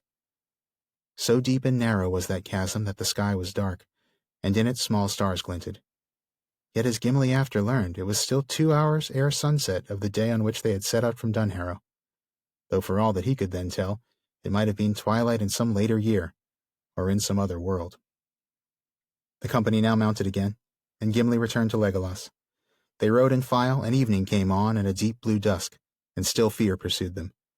Legolas, turning to speak to Gimli, looked back, and the dwarf saw before his face the glitter in the elf's bright eyes. Behind them rode Elladan, last of the company, but not the last of those that took the downward road. "The dead are following," said Legolas. "I see shapes of men and of horses, and pale banners like shreds of cloud, and spears like winter thickets on a misty night. The dead are following." "Yes, the dead ride behind. They have been summoned," said Elladan. I'm so sorry. Do you know how hard it was to read that last bit without laughing? It's like I almost stopped before and like, this is going to be hard to read without laughing. Like, no, I'm going to try and power through it, and then I'll laugh after. And pale banners like shreds of cloud, and spears like winter thickets. Yep. On a misty night. Yep. Oh goodness, that was a heck of a joke. But you're right. It really would have ruined it to laugh, because that's a really powerful moment. It is a powerful passage, and so much mystery to it. And wonderful mystery. Going back to the epistemic regime thing, there's not as much of an epistemic regime here among the characters, but I think back to something Michael Drought said about Tolkien always tells the story from the point of view of the character of the least knowledgeable character. Yeah, absolutely. And that's Gimli here, and yes, you're really in Gimli's point of view here, and it's really cool to see. That really is. Just Gimli's terrified. I mean, yes, with good reason. With good reason. Oh man, what a powerful set of moments. Yeah. Halbarad and this little moment of foreknowledge he has, He knows he's going to die at some point after, passing this door. We won't know for a few chapters what that means. Right. The horses themselves are scared, and they only go because they love their masters so much, except for Legolas's horse. He has to use a little elvish art to get him to. Yeah, he doesn't like we said recently. He doesn't know him as well. Right. It's hard for him to love Legolas the way the Rangers' horses love them. Right. But Legolas isn't scared. That makes sense. Mr. Serial Legolas, longevity. Of course not. Yeah, exactly. Ghosts don't bother me. He would make a great Ghostbuster. He would. Yeah. But then they come upon Baldur's body. In case you weren't certain. Those bones they found were the remains of Baldur, son of Brego, which, you'd almost think that's why I brought him up. Yeah, you'd think that would be why. But what exactly he was doing in there, I mean, this is a mystery all on its own. And I know. We'll come back to this at the end of the episode. Yeah, but it's great that I love that they find him there, because that's like the reminder of what should happen to them in there. Like, you guys should die in here. Yes, you should. Because this is what happens to people who come in here. They end up like Baldur. But Aragorn, he sticks to his mission, which is to just get through and summon the dead. So he's curious about what Baldur was looking for, but hey, no time for that now. I got stuff to do. And he comes through and he speaks with so much authority to the darkness itself. Yeah. He has the authority to pass, and he will pass, and he commands the dead to follow. So I don't know. I like this passage because, again, nobody in the story knows that much about the place, even Aragorn. But Aragorn, at least, he gets by on having the authority. He has the authority to be there. And so the mysteries of the Path of the Dead, they're not perilous to him. We all know that he safely gets through the other side, and he brings the dead men along with him, and they do not follow him all the way to Minas Tirith. But they are very useful along the way. They're not galloping ghosts that from that Haunted swarm Mansion. over a giant elephant and bring it down. And they come out to socialize. That I was thinking of that really cool effect in the movie where the dead swarm over. Oh, it was a this cool effect, elephant. but I'm thinking of Grim Grinning Ghosts. You're thinking of Grim Grinning Ghosts from the Haunted Mansion. Disneyland's Haunted Mansion, right? Yeah. Yeah, the dead men come out to socialize. I'm not going to say this holds no peril for him. It's that he doesn't know whether it holds peril or not. I mean, he knows he has the moral authority to do this, but he doesn't necessarily know that these dead men, he doesn't know whether that's going to be sufficient.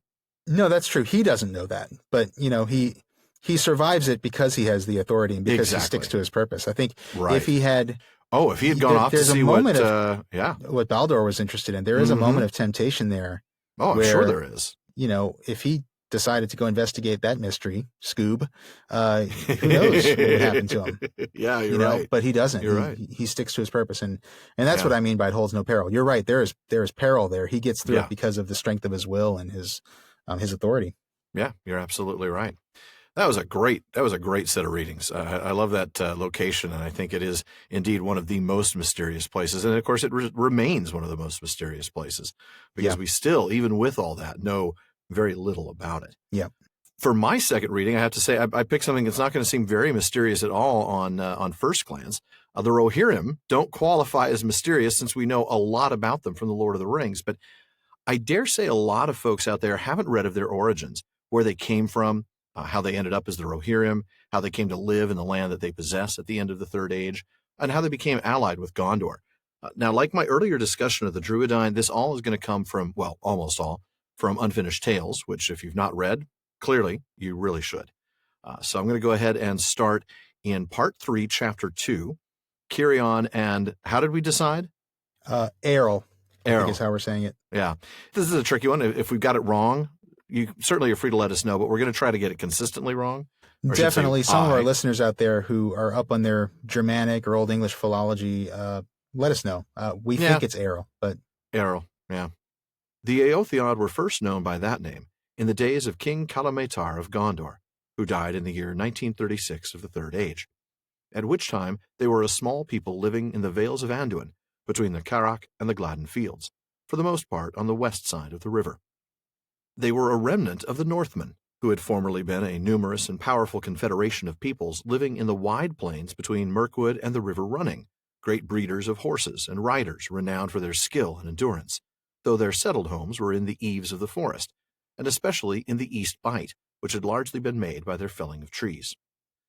These Northmen were descendants of the same race of men as those who in the First Age passed into the west of Middle-earth and became the allies of the Eldar in their wars with Morgoth. They were therefore from afar off kinsmen of the Dunedain, or Númenóreans, and there was great friendship between them and the people of Gondor. They were, in fact, a bulwark of Gondor, keeping its northern and eastern frontiers from invasion, though that was not fully realized by the kings until the bulwark was weakened and at last destroyed. The waning of the Northmen of Rhovanion began with the Great Plague, which appeared there in the winter of the year 1635 and soon spread to Gondor. In Gondor, the mortality was great, especially among those who dwelt in cities. It was greater in Rhovanion, for though its people lived mostly in the open and had no great cities, the plague came with a cold winter, when horses and men were driven into shelter, and their low wooden houses and stables were thronged. Moreover, they were little skilled in the arts of healing and medicine, of which much was still known in Gondor, preserved from the wisdom of Númenor. When the plague passed, it is said that more than half of the folk of Rhovanion had perished, and of their horses also. They were slow to recover, but their weakness was not tested for a long time. No doubt the peoples further east had been equally afflicted, so that the enemies of Gondor came chiefly from the south or over sea. But when the invasions of the Wain Riders began, and involved Gondor in wars that lasted for almost 100 years, the Northmen bore the brunt of the first assaults. King Narmakil II took a great army north into the plains south of Mirkwood, and gathered all that he could of the scattered remnants of the Northmen, but he was defeated and himself fell in battle. The remnant of his army retreated over the Dagorlad into Ithilien, and Gondor abandoned all lands east of the Anduin save Ithilien. As for the Northmen, a few, it is said, fled over the Kelduin, the river Running, and were merged with the folk of Dale under Erebor, with whom they were akin. Some took refuge in Gondor, and others were gathered by Marhwini, son of Marhari, who fell in the rearguard action after the Battle of the Plains. Passing north between Mirkwood and Anduin, they settled in the Vales of Anduin, where they were joined by many fugitives who came through the forest. This was the beginning of the Eotheod, though nothing was known of it in Gondor for many years. Most of the Northmen were reduced to servitude, and all their former lands were occupied by the Wainriders. Which, by the way, is yet another name for a great metal band. I'm just thinking, the Wainriders. Yeah. Yeah. I don't know. It sounds to me like the name of a guy you would go to school with. Like, that's my friend Wayne Ryder. Wayne Ryder. That's even better. I like that. So if you're looking at your map, the East Bight, that's on the other side of Mirkwood. It's in the southeast corner. And it's interesting. That's where that's where the Northmen were.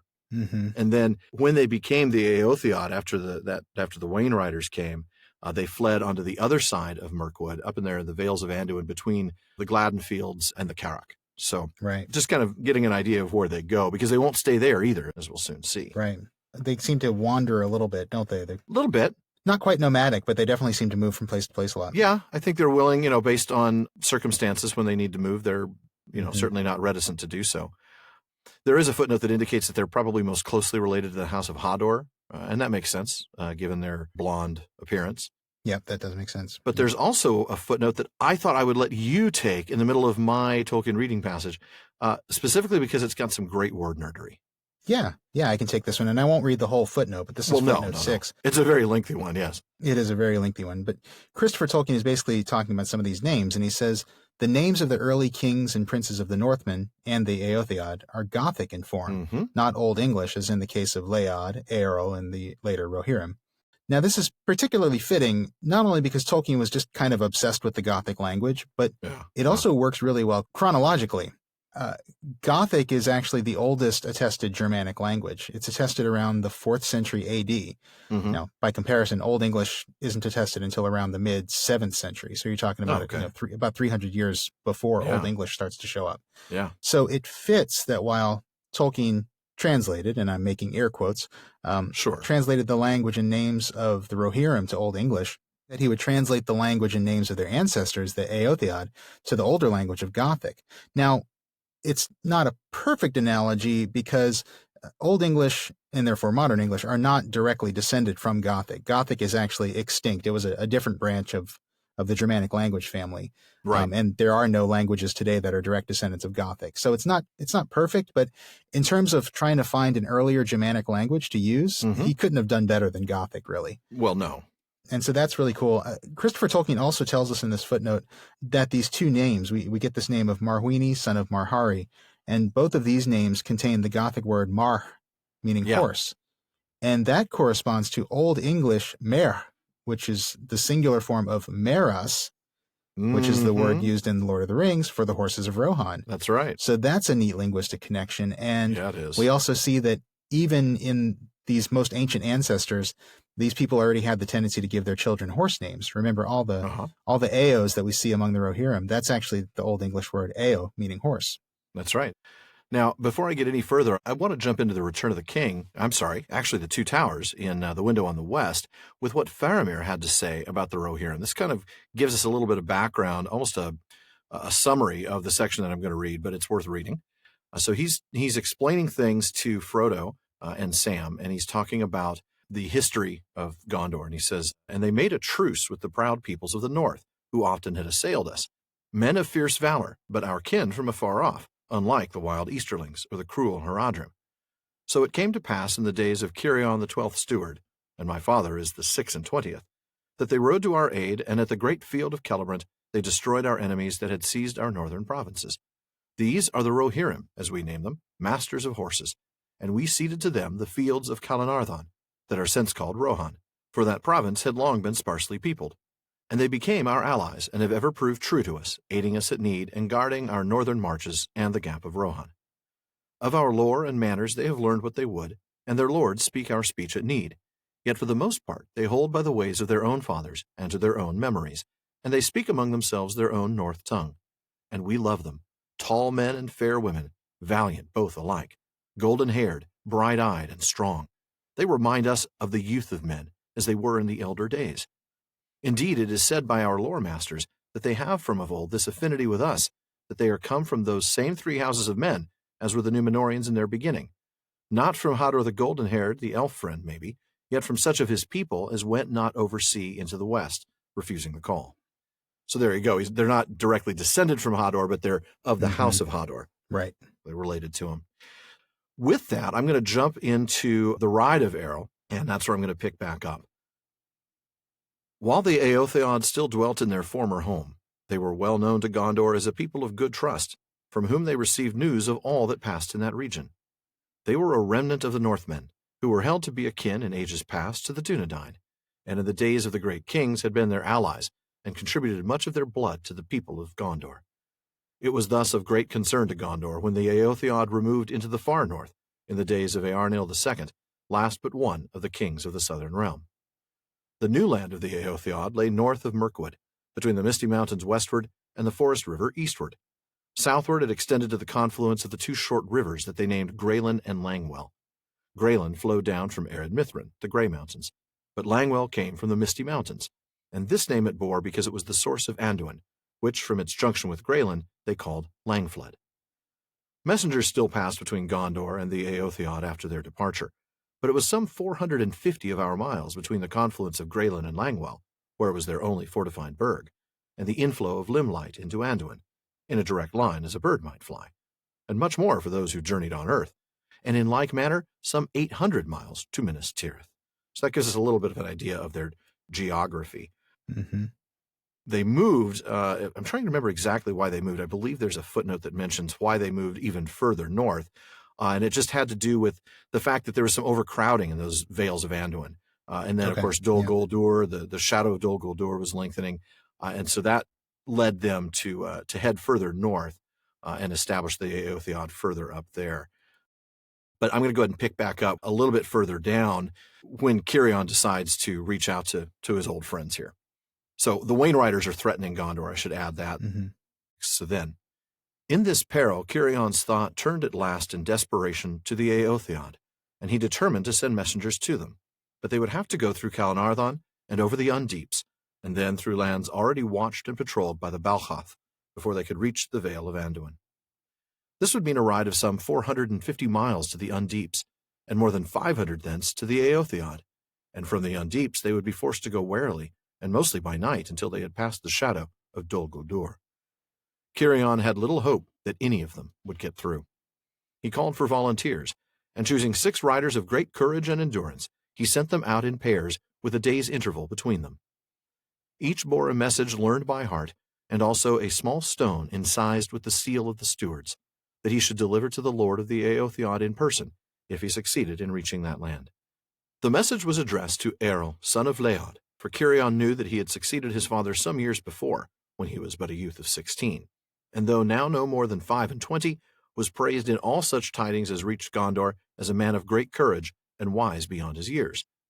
Yet Cirion had but faint hope that even if the message were received, it would be answered. He had no claim on the Eotheod beyond their ancient friendship with Gondor, to bring them from so far away with any strength that would avail. The tidings that the Balchath were destroying the last of their kin in the south, if they didn't know it already, might give weight to his appeal if the Eotheod themselves were not threatened by any attack. Cirion said no more, and ordered what strength he had to meet the storm. He gathered as great a force as he could, and taking command of it himself, made ready as swiftly as might be to lead it north to Calenardhon. Halas, his son, he left in command at Minas Tirith. The first pair of messengers left on the 10th day of Sulume, and in the event it was one of these, alone of all the 6, who got through to the Eotheod. He was Barad-dûr, a great rider of a family that claimed descent from a captain of the Northmen in the service of the kings of old. Of the others no tidings were ever heard, save of Barad-dûr's companion. He was slain by arrows in ambush as they passed near Dol Guldur, from which Barad-dûr escaped by fortune and the speed of his horse. He was pursued as far north as the Gladden Fields, and often waylaid by men that came out of the forest, and forced him to ride far out of the direct way. He came at last to the Eotheod after 15 days, for the last 2 without food, and he was so spent that he could scarce speak his message to Eorl. It was then the 25th day of Sulume. Eorl took counsel with himself in silence, but not for long. Soon he rose, and he said, "I will come. If the Mundburg falls, whither shall we flee from the darkness?" Then he took Barad-dûr's hand, in token of his promise. And I just have to say, I love that story of Barad-dûr. That would make an awesome movie. Just that story. Yeah, it would. I mean, how cool is that he's the only one who survives. He's got all these adventures on the way, and he gets there practically starved to death. And then he ends up joining Errol in the ride back, as we'll see. That's a great tale. If Amazon manages to get the rights to any of this stuff. Ooh, yeah. Boy, that would be interesting. They might end up doing something like that. That's a fun story, I got to tell you. What a great tale that would be. It would be really cool if Amazon did like Unsolved Mysteries of Middle-earth and just did like, do like an hour-long episode on the Druidine statue that we were talking about earlier. Oh, yeah.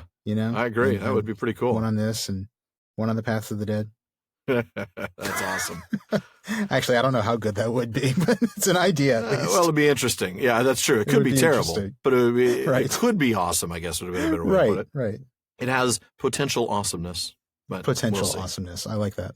All right. So I'm going to go ahead and pick up after they decide to head down. And at last, the whole host was assembled, and only a few hundreds were left behind to support the men unfitted for such a desperate venture by youth or age. It was then the 6th day of the month of Virese. On that day, in silence, the great Eohere set out, leaving fear behind, and taking with them small hope, for they knew not what lay before them, either on the road or at its end. It is said that Errol led forth some 7,000 fully armed riders, and some hundreds of horsed archers. At his right hand rode Barad-dûr, to serve as guide so far as he might, since he had lately passed through the lands.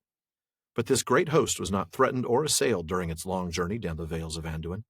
Such folk of good or evil kind as saw it approach fled out of its path for fear of its might and splendor. As it drew southward and passed by southern Mirkwood, below the great East Bight, which was now infested by the Balchath, there was no sign of men, in force or in scouting parties, to bar their road or to spy upon their coming. In part, this was due to events unknown to them, which had come to pass since Barad-dûr set out, but other powers also were at work. For when at last the host drew near to Dol Guldur, Errol turned away westward for fear of the dark shadow and cloud that flowed out from it, and then he rode on within sight of Anduin. Many of the riders turned their eyes thither, half in fear and half in hope, to glimpse from afar the shimmer of the Dwimordine, the perilous land that in legends of their people was said to shine like gold in the springtime. See, we've come full circle here. That's right. Yeah, it's all connected. That's right. But now it seemed shrouded in a gleaming mist, and to their dismay, the mist passed over the river and flowed over the land before them. Errol did not halt. "Ride on," he commanded. "There is no other way to take. After so long a road, shall we be held back from battle by a river mist?" As they drew nearer, they saw that the white mist was driving back the glooms of Dol Guldur, and soon they passed into it, riding slowly at first and warily. But under its canopy, all things were lit with a clear and shadowless light, while to left and right they were guarded, as it were, by white walls of secrecy. "The Lady of the Golden Wood is on our side, it seems," said Barad-dûr. "Maybe," said Errol, "but at least I will trust the wisdom of Felaroth. He sensed no evil. His heart is high and his weariness is healed. He strains to be given his head. So be it, but never have I had more need of secrecy and speed." Then Felaroth sprang forward, and all the host behind followed like a great wind, but in a strange silence, as if their hoofs did not beat upon the ground. So they rode on, as fresh and eager as on the morning of their setting out, during that day and the next. But at dawn of the 3rd day they rose from their rest, and suddenly the mist was gone, and they saw that they were far out in the open lands. On their right the Anduin lay near, but they had almost passed its great eastward loop, and the Undeeps were in sight. It was the morning of the 15th day of Virese, and they had come there at a speed beyond hope. Wow. What a story. Yeah, that is so cool. It really is. I got to first mention, though, that cool battle between the river mist and that sort of gloom of Dol Guldur coming across. Yeah. What a cool visual that is. Yeah, it really is. Battle of the Mists. It's a literal fog of war, isn't it? Yeah, it is. Yeah. And here are the riders. I was going to say the riders of Rohan, but it's not the riders of Rohan yet. Here are the riders of the Eotheod going through this mist, and it's giving them this incredible level of stealth. Yeah. They can now go at high speed. It even mutes the sound. Pretty impressive. Yeah. I'm with Barad-dûr. It seems like Galadriel's on their side. Yeah. It's really cool. I love It it. really is. And Errol has this line about trusting the wisdom of Felaroth. I have to go and read that footnote, though. I really do. Of course, he's Errol's horse. Now, in Appendix A, Section 2 in The Lord of the Rings, we learn that Errol's father, Leod, who was a tamer of wild horses, was thrown by this horse when he tried to mount him, and that's how he died. So Errol demanded of the horse, and this is, I'm quoting from the footnote here, that he surrender his freedom till his life's end in Weregild for his father, and Felaroth submitted, though he would allow no man but Errol to mount him. He understood all that men said, and was as long-lived as they, as were his descendants, the Miras, who would bear no one but the king of the Mark or his sons until the time of Shadowfax. Love that. So there's the first of the Miras, the king of the Miras. Yeah. And we also learned what his name means, by the way. It's Anglo-Saxon, very valiant, very strong. There you go. Pretty impressive. One last thing on the speed at which they got here. I just want to point this out. We're talking about over 500 miles in a straight line, so probably more like 600 or so as they rode, and they did this in 9 days. Pretty impressive for that large of a group, logistically. Yeah. So cool. Yeah, really truly is. the stuff of legend, except that this is this is something that actually happened. Legend in the sense of something that becomes legendary. Mm-hmm. A super cool moment. Really is. Now, I'm not going to read about the battle. I skipped the battle earlier. So much of the battle was about Gondor and the Wain Riders and all this wonderful tactics and things, but it didn't have a lot to do with the Eotheod.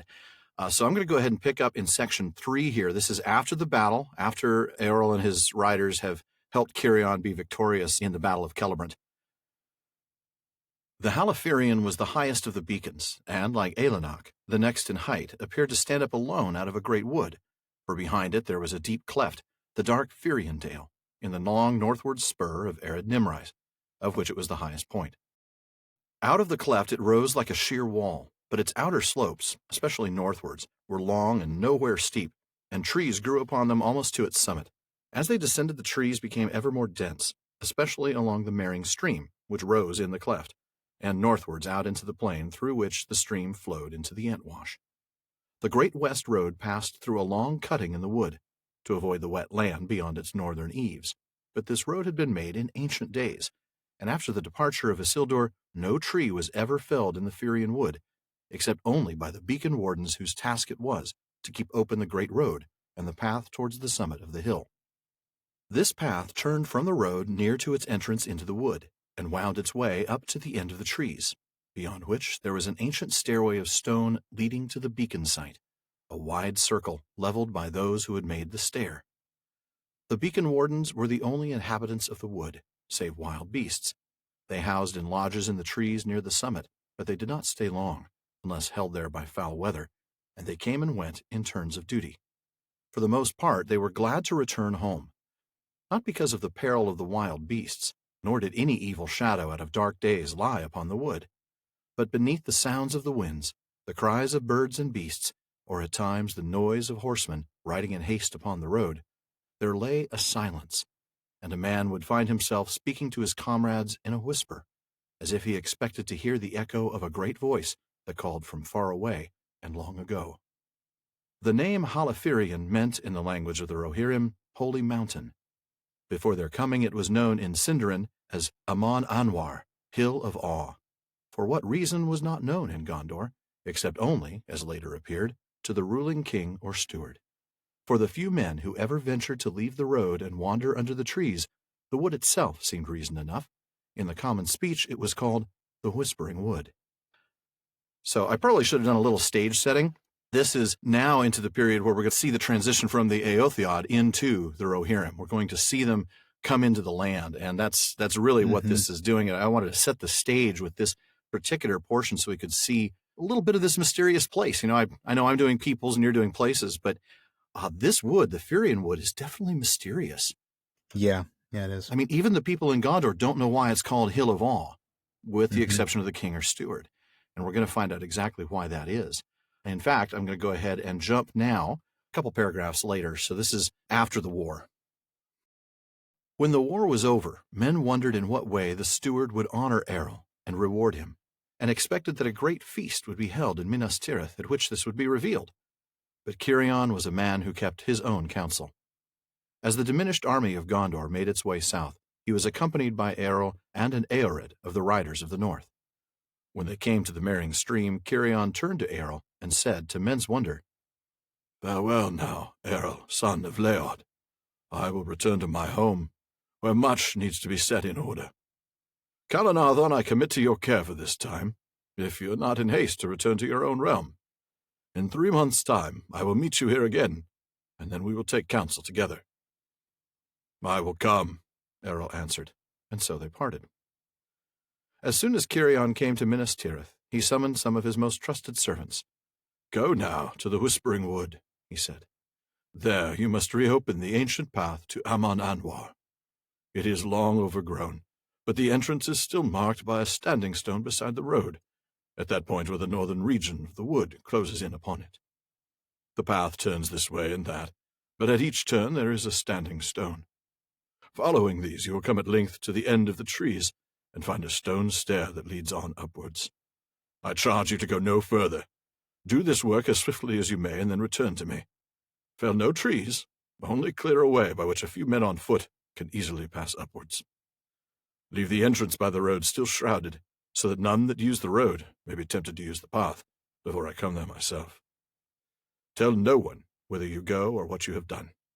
If any ask, say only that the Lord Steward wishes for a place to be made ready for his meeting with the Lord of the Riders." In due time, Cirion set out with Halas his son, and the Lord of Dol Amroth, and 2 others of his council, and he met Earl at the crossing of the Merrying Stream. With Earl were 3 of his chief captains. "Let us go now to the place that I have prepared," said Cirion. Then they left a guard of riders at the bridge, and turned back into the tree-shadowed road, and came to the Standing Stone. There they left their horses and another strong guard of soldiers of Gondor, and Cirion, standing by the stone, turned to his companions and said, "I go now to the Hill of Awe. Follow me if you will. With me shall come an esquire, and another with Earl, to bear our arms. All others shall go unarmed, as witnesses of our words and deeds in the high place. The path has been made ready, though none have used it since I came here with my father." So, we're starting to get the picture that this is a very significant place. Mm-hmm. Yeah. Again, full of mystery. I love that I get to actually touch on a mysterious place and not just a mystery about people. It balances out my little plug-in of Galadriel. That's true. At the end of mine. Indeed. So we've each got a little bit of a person. Yeah. A little bit of crossover there. A little bit of a person. I've got a little person. You've got a little place. Yeah, there you go. Well, I do have a little place, but I didn't know you had a little person. How weird is that, man? I have 2 little people, actually. I know. And so do you. I do. There's one thing I wanted to touch on here. There's a fairly lengthy footnote. I won't read the whole thing, but there's a really interesting set of detail on the first appearance of the word Ered, which is, of course, a group of riders, trained war riders of Rohan. Now, originally, according to what Christopher Tolkien has to say here, there wasn't a precisely fixed number, but it was, of course, only applied to riders fully trained for war, and they were called an Ered. But after the recovery, and I'm quoting here, of the Rohirrim and the reorganization of their forces in the days of King Fulquina, 100 years before the War of the Ring, a full Ered in battle order was reckoned to contain not less than 120 men, and to be 100th part, that is 1%, of the full muster of the riders of the Mark, not including those of the king's household. That is a lot of men, then, in the full muster of the riders of the Mark, if 120 is an Ered, and there's 100 Ereds. And that's 1%. You're talking 12,000 minimum. Yeah. Minimum. Yeah. And of course, the note goes on to tell you that there hadn't been a host that large outside of the Mark. But Theoden, when he claimed that he might have let out, 10,000 riders, as he says, was justified. Significant number, even though he was only able to lead out 6,000. That was because they had to get that full muster, quickly. They had to get that. It was a very hasty muster, as Treebeard might say. But that's very good context with, why 6,000 wasn't enough. They really were expecting a lot more than that. Yeah, exactly. 12,000 would have been, the full group, and maybe you would have expected to at least get 10,000, but to only get 6. Well, that's tough, but you had to balance speed and the necessity of gathering the size of the force. If you wait another day and get another 2,000, what does it matter if the war is already over? Right. And it does say here in the footnote that even though it was only 6,000 spears that they rode out with, this was still the greatest riding of the Rohirrim. Oh, yeah. That had been recorded since the coming of Earl. That's right. That's absolutely right. So with that done, I'm going to go ahead and read a fairly lengthy section. This is what happens at the top of the Hill of Awe, and it is an amazing passage, and I'm looking forward to this one. One might say it's awesome. Oh, one might. One might And say that that was was awful. an awful pun. Yeah, exactly. Exactly. Aw. Oh, don't even, man. That's just terrible. Why I oughta. Sorry. All right, we're gonna stop that right there, folks, and I'm gonna get right back into the text.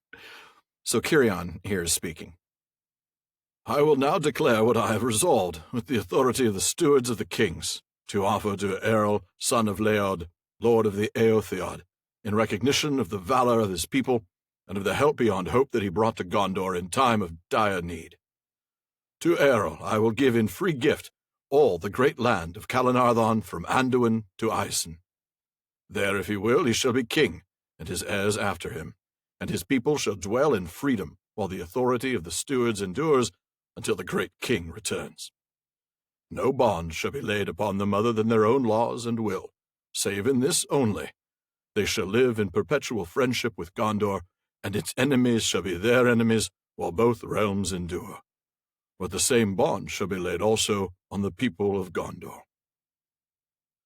Then Errol stood up, but remained for some time silent, for he was amazed by the great generosity of the gift and the noble terms in which it had been offered.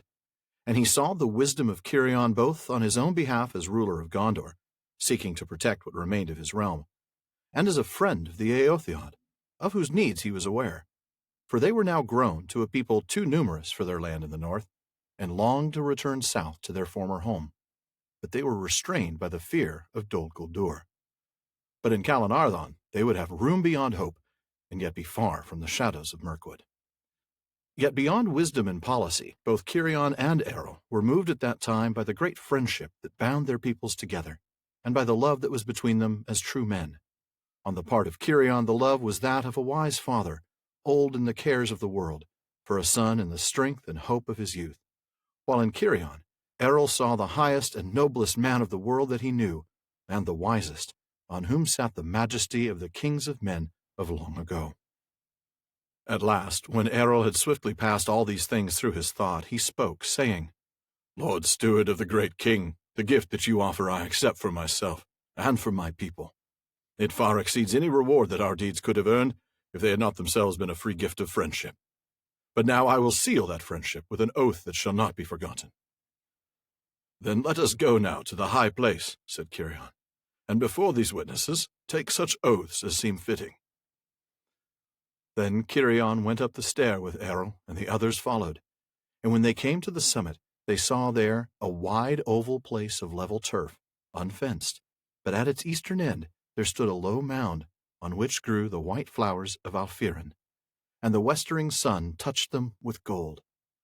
Then the lord of Dol Amroth, chief of those in the company of Kirion, went towards the mound, and saw, lying on the grass before it, and yet unmarred by weed or weather, a black stone. And on the stone 3 letters were engraved. Then he said to Kirion, Is this then a tomb? Or what great man of old lies here? Have you not read the letters? Said Kirion. I have, said the prince, and therefore I wonder, for the letters are Lambe Ando Lambe. There is no tomb for Elendil, nor has any man since his day dared to use that name. None the less, this is his tomb, said Kirion, and from it comes the awe that dwells on this hill and in the woods below.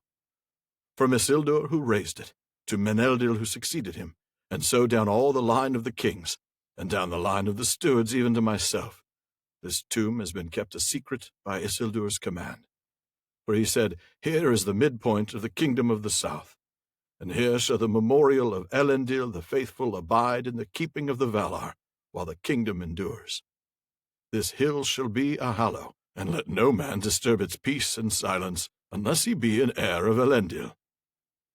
I have brought you here so that the oaths here taken may seem of deepest solemnity to ourselves and to our heirs upon either side. Then all those present stood a while in silence with bowed heads, until Kirion said to Errol, If you are ready, take now your oath in such manner as seems to you fitting, according to the customs of your people. Errol then stood forth, and taking his spear from his esquire, he set it upright in the ground. Then he drew his sword, and cast it up shining in the sun. And catching it again, he stepped forward and laid the blade upon the mound, but with his hand still about the hilts. He spoke then in a great voice the oath of Errol. This he said in the tongue of the Eotheod, which in the common speech is interpreted, Hear now, all peoples who bow not to the shadow in the east. By the gift of the Lord of the Mundberg we will come to dwell in the land that he names Calanarthon, and therefore I vow in my own name, and on behalf of the Eotheod of the north, that between us and the great people of the west there shall be friendship forever. Their enemies shall be our enemies, their need shall be our need, and whatsoever evil or threat or assault may come upon them, we will aid them to the utmost end of our strength. This vow shall descend to my heirs, all such as may come after me in our new land, and let them keep it in faith unbroken, lest the shadow fall upon them and they become accursed. Then Errol sheathed his sword and bowed and went back to his captains.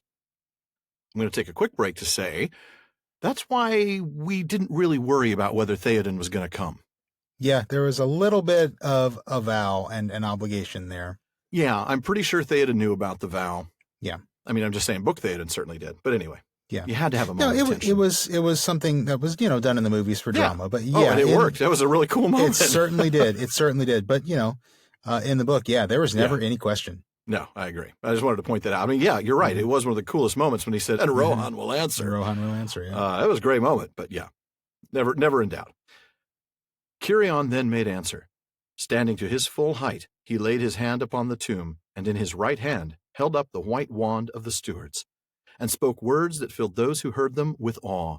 For as he stood up, the sun went down in flame in the west, and his white robe seemed to be on fire. And after he had vowed that Gondor should be bound by a like bond of friendship and aid in all need, he lifted up his voice and said in Quenya, Vanda sina termaruva, elena norio alcaranyalian arelendil vorando voranwe, nai tiruvante si harar mahalmasen minumen ari eru I or ilye mahalmar ea tenoyo.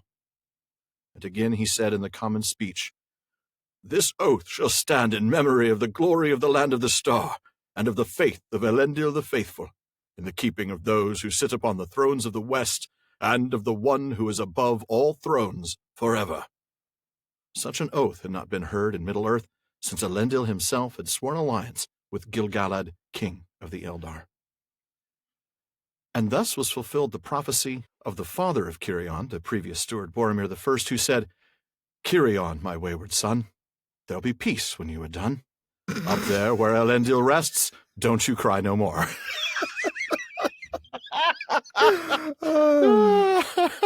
Dude. That's a sorry, not sorry, but Oh, dude. I was just about to praise you for your excellent Quenya. Oh, well, thank you, sir. Well, no, I'm not going to now. You don't deserve it now. Kirion, my wayward son. Oh, man, that's great. Yeah. Up there where Elendil rests, don't you cry no more. Wow. That might be our first Kansas reference, actually. I'm not sure. I'm sure we've gotten If it's not our first, it might only be our second. Yeah. Probably Dust in the Wind. Probably got some Dust in the Wind in there. Probably from like Feanor or Fingolfin. Oh, too soon for Fingolfin. Come on. Too soon for Fingolfin. I mean, it's only been Feanor actually became years. Dust in the Wind. That is, I'm sure, where we referenced it before, no doubt now. I'm sure. It's just been since first season, which is a while. Yeah, been a while. But man, what a moment. I mean, this is cinematic, isn't it? I don't want to go back to my stupid jokes from earlier, but this really is an awe-inspiring moment, really. It is, yeah. Setting aside the terrible pun. Yeah, I mean, it is. The location, the people, the words that are used, the potency of those words. Just, you get chills and you think, again, and I can't help but think this, what this would be like cinematically. Imagining this location, this green sward, up in the hills above the tree line, and the mound that you realize that's Elendil's tomb. Wow. And that it's a secret place. Nobody even knows where Elendil. Only the kings and stewards. But only the kings and stewards know where Elendil's tomb is. And now we're gonna have to kill all the esquires, but probably not. But yeah, amazing stuff. Yeah. Really, really is. I do have a couple of things from footnotes that I wanted to mention. So the Alfirin is, according to note 38, the symbol Muna of the king's mounds below Edoras. It's also and we remember this when we talked about Tuor way back in the first season, It's the same thing as the Uilos that Tuor saw in the Great Ravine of Gondolin. Yeah. I think it's come up more recently than that, actually. I think maybe when we talked about Elbereth Gilthoniel. Oh, you're absolutely right. Uilos, yeah. Yeah.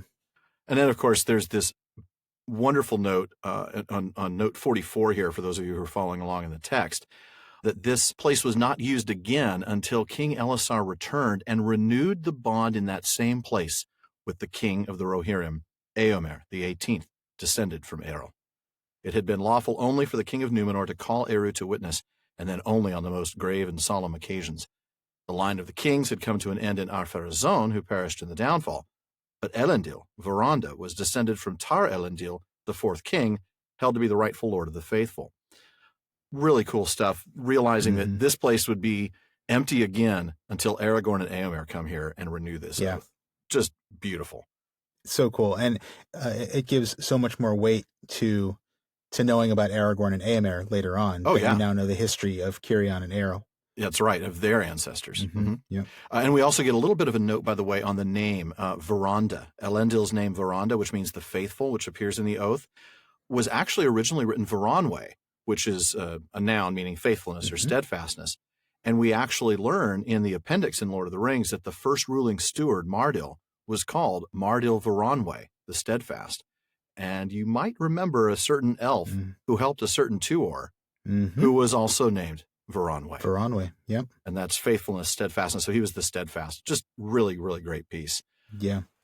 Very cool. I like that. Well, I almost feel like it needs to end there, but I probably You're going to keep going, aren't you? I am going to keep going just a little bit, because I think we need to see kind of, now that the land has been granted, we want to see a little bit of how it becomes Rohan, right? How they become the Rohirrim, because we still haven't seen that name given to these people, right? We know that the Eotheod is going to come and live in Calanarthon. Well, that's not what we're familiar with, right? They're not the riders of Calanarthon. No, they are not. So I'm going to go ahead. This is a short passage, and then we'll wrap it up.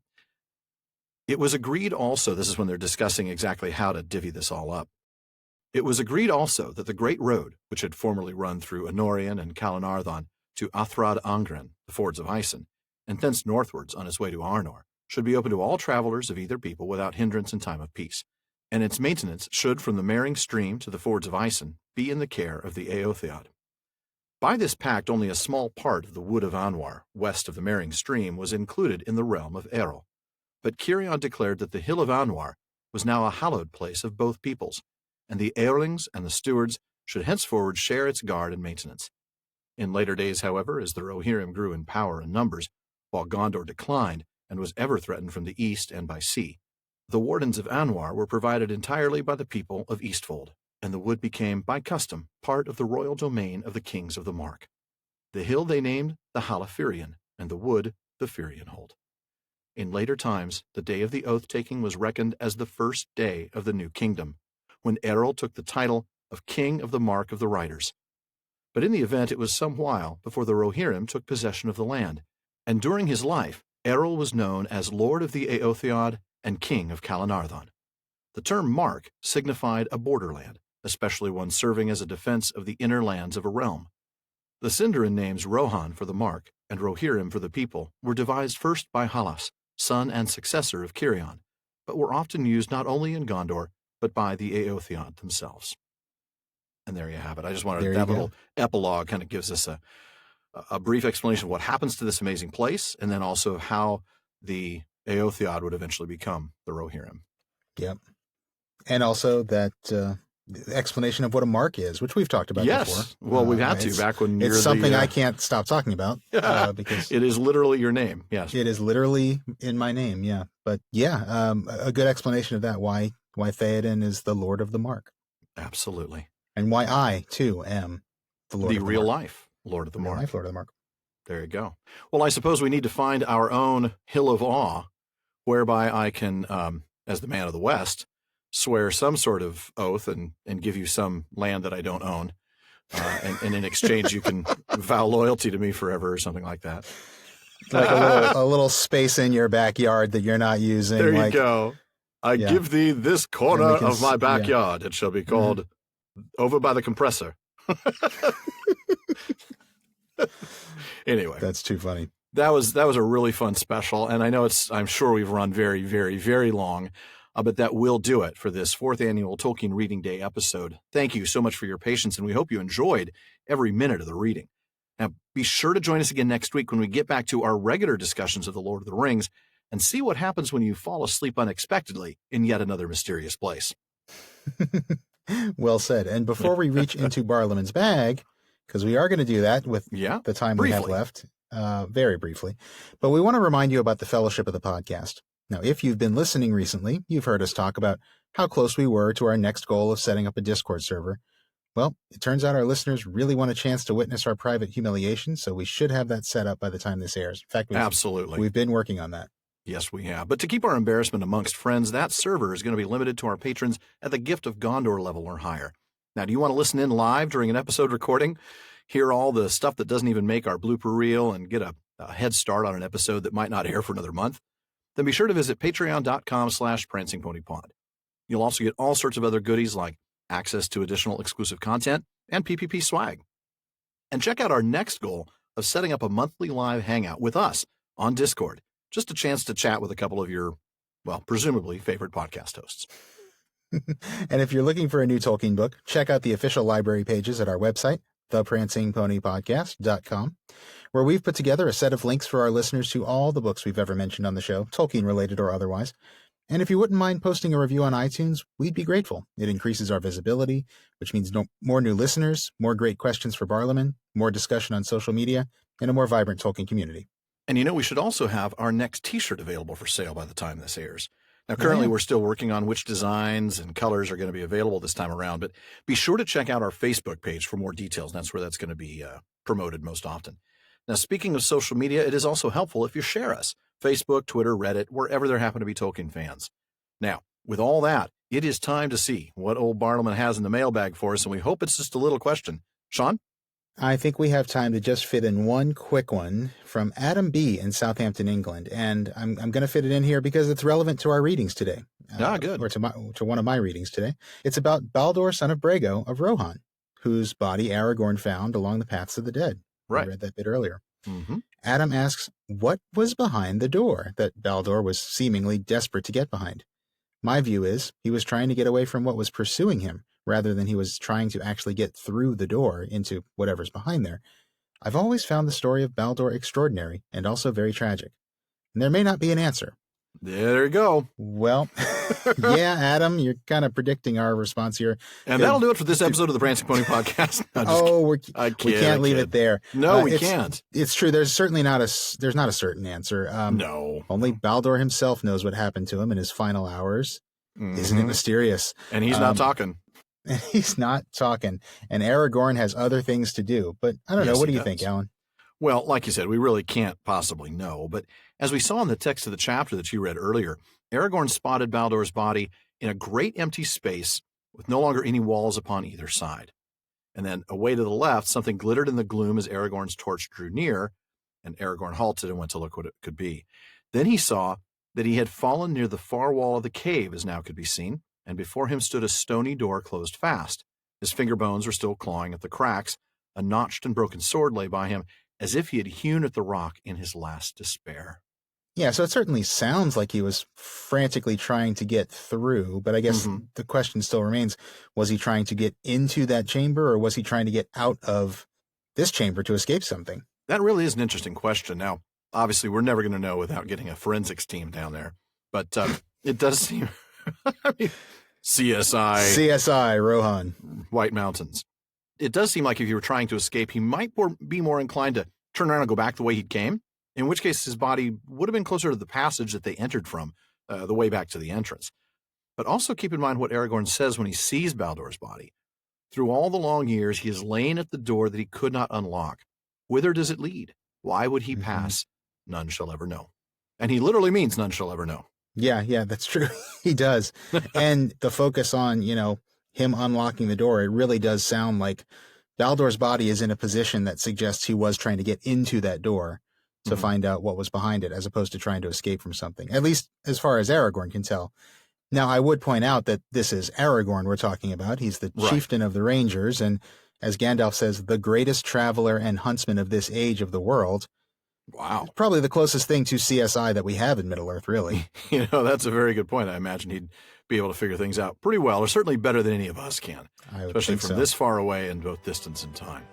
Well, at long last, that wraps it up for another episode of the Prancing Pony Podcast. Now, please be sure to join us again next week when Frodo and friends say goodbye to Goldberry and, well, to Tom Bombadil for now.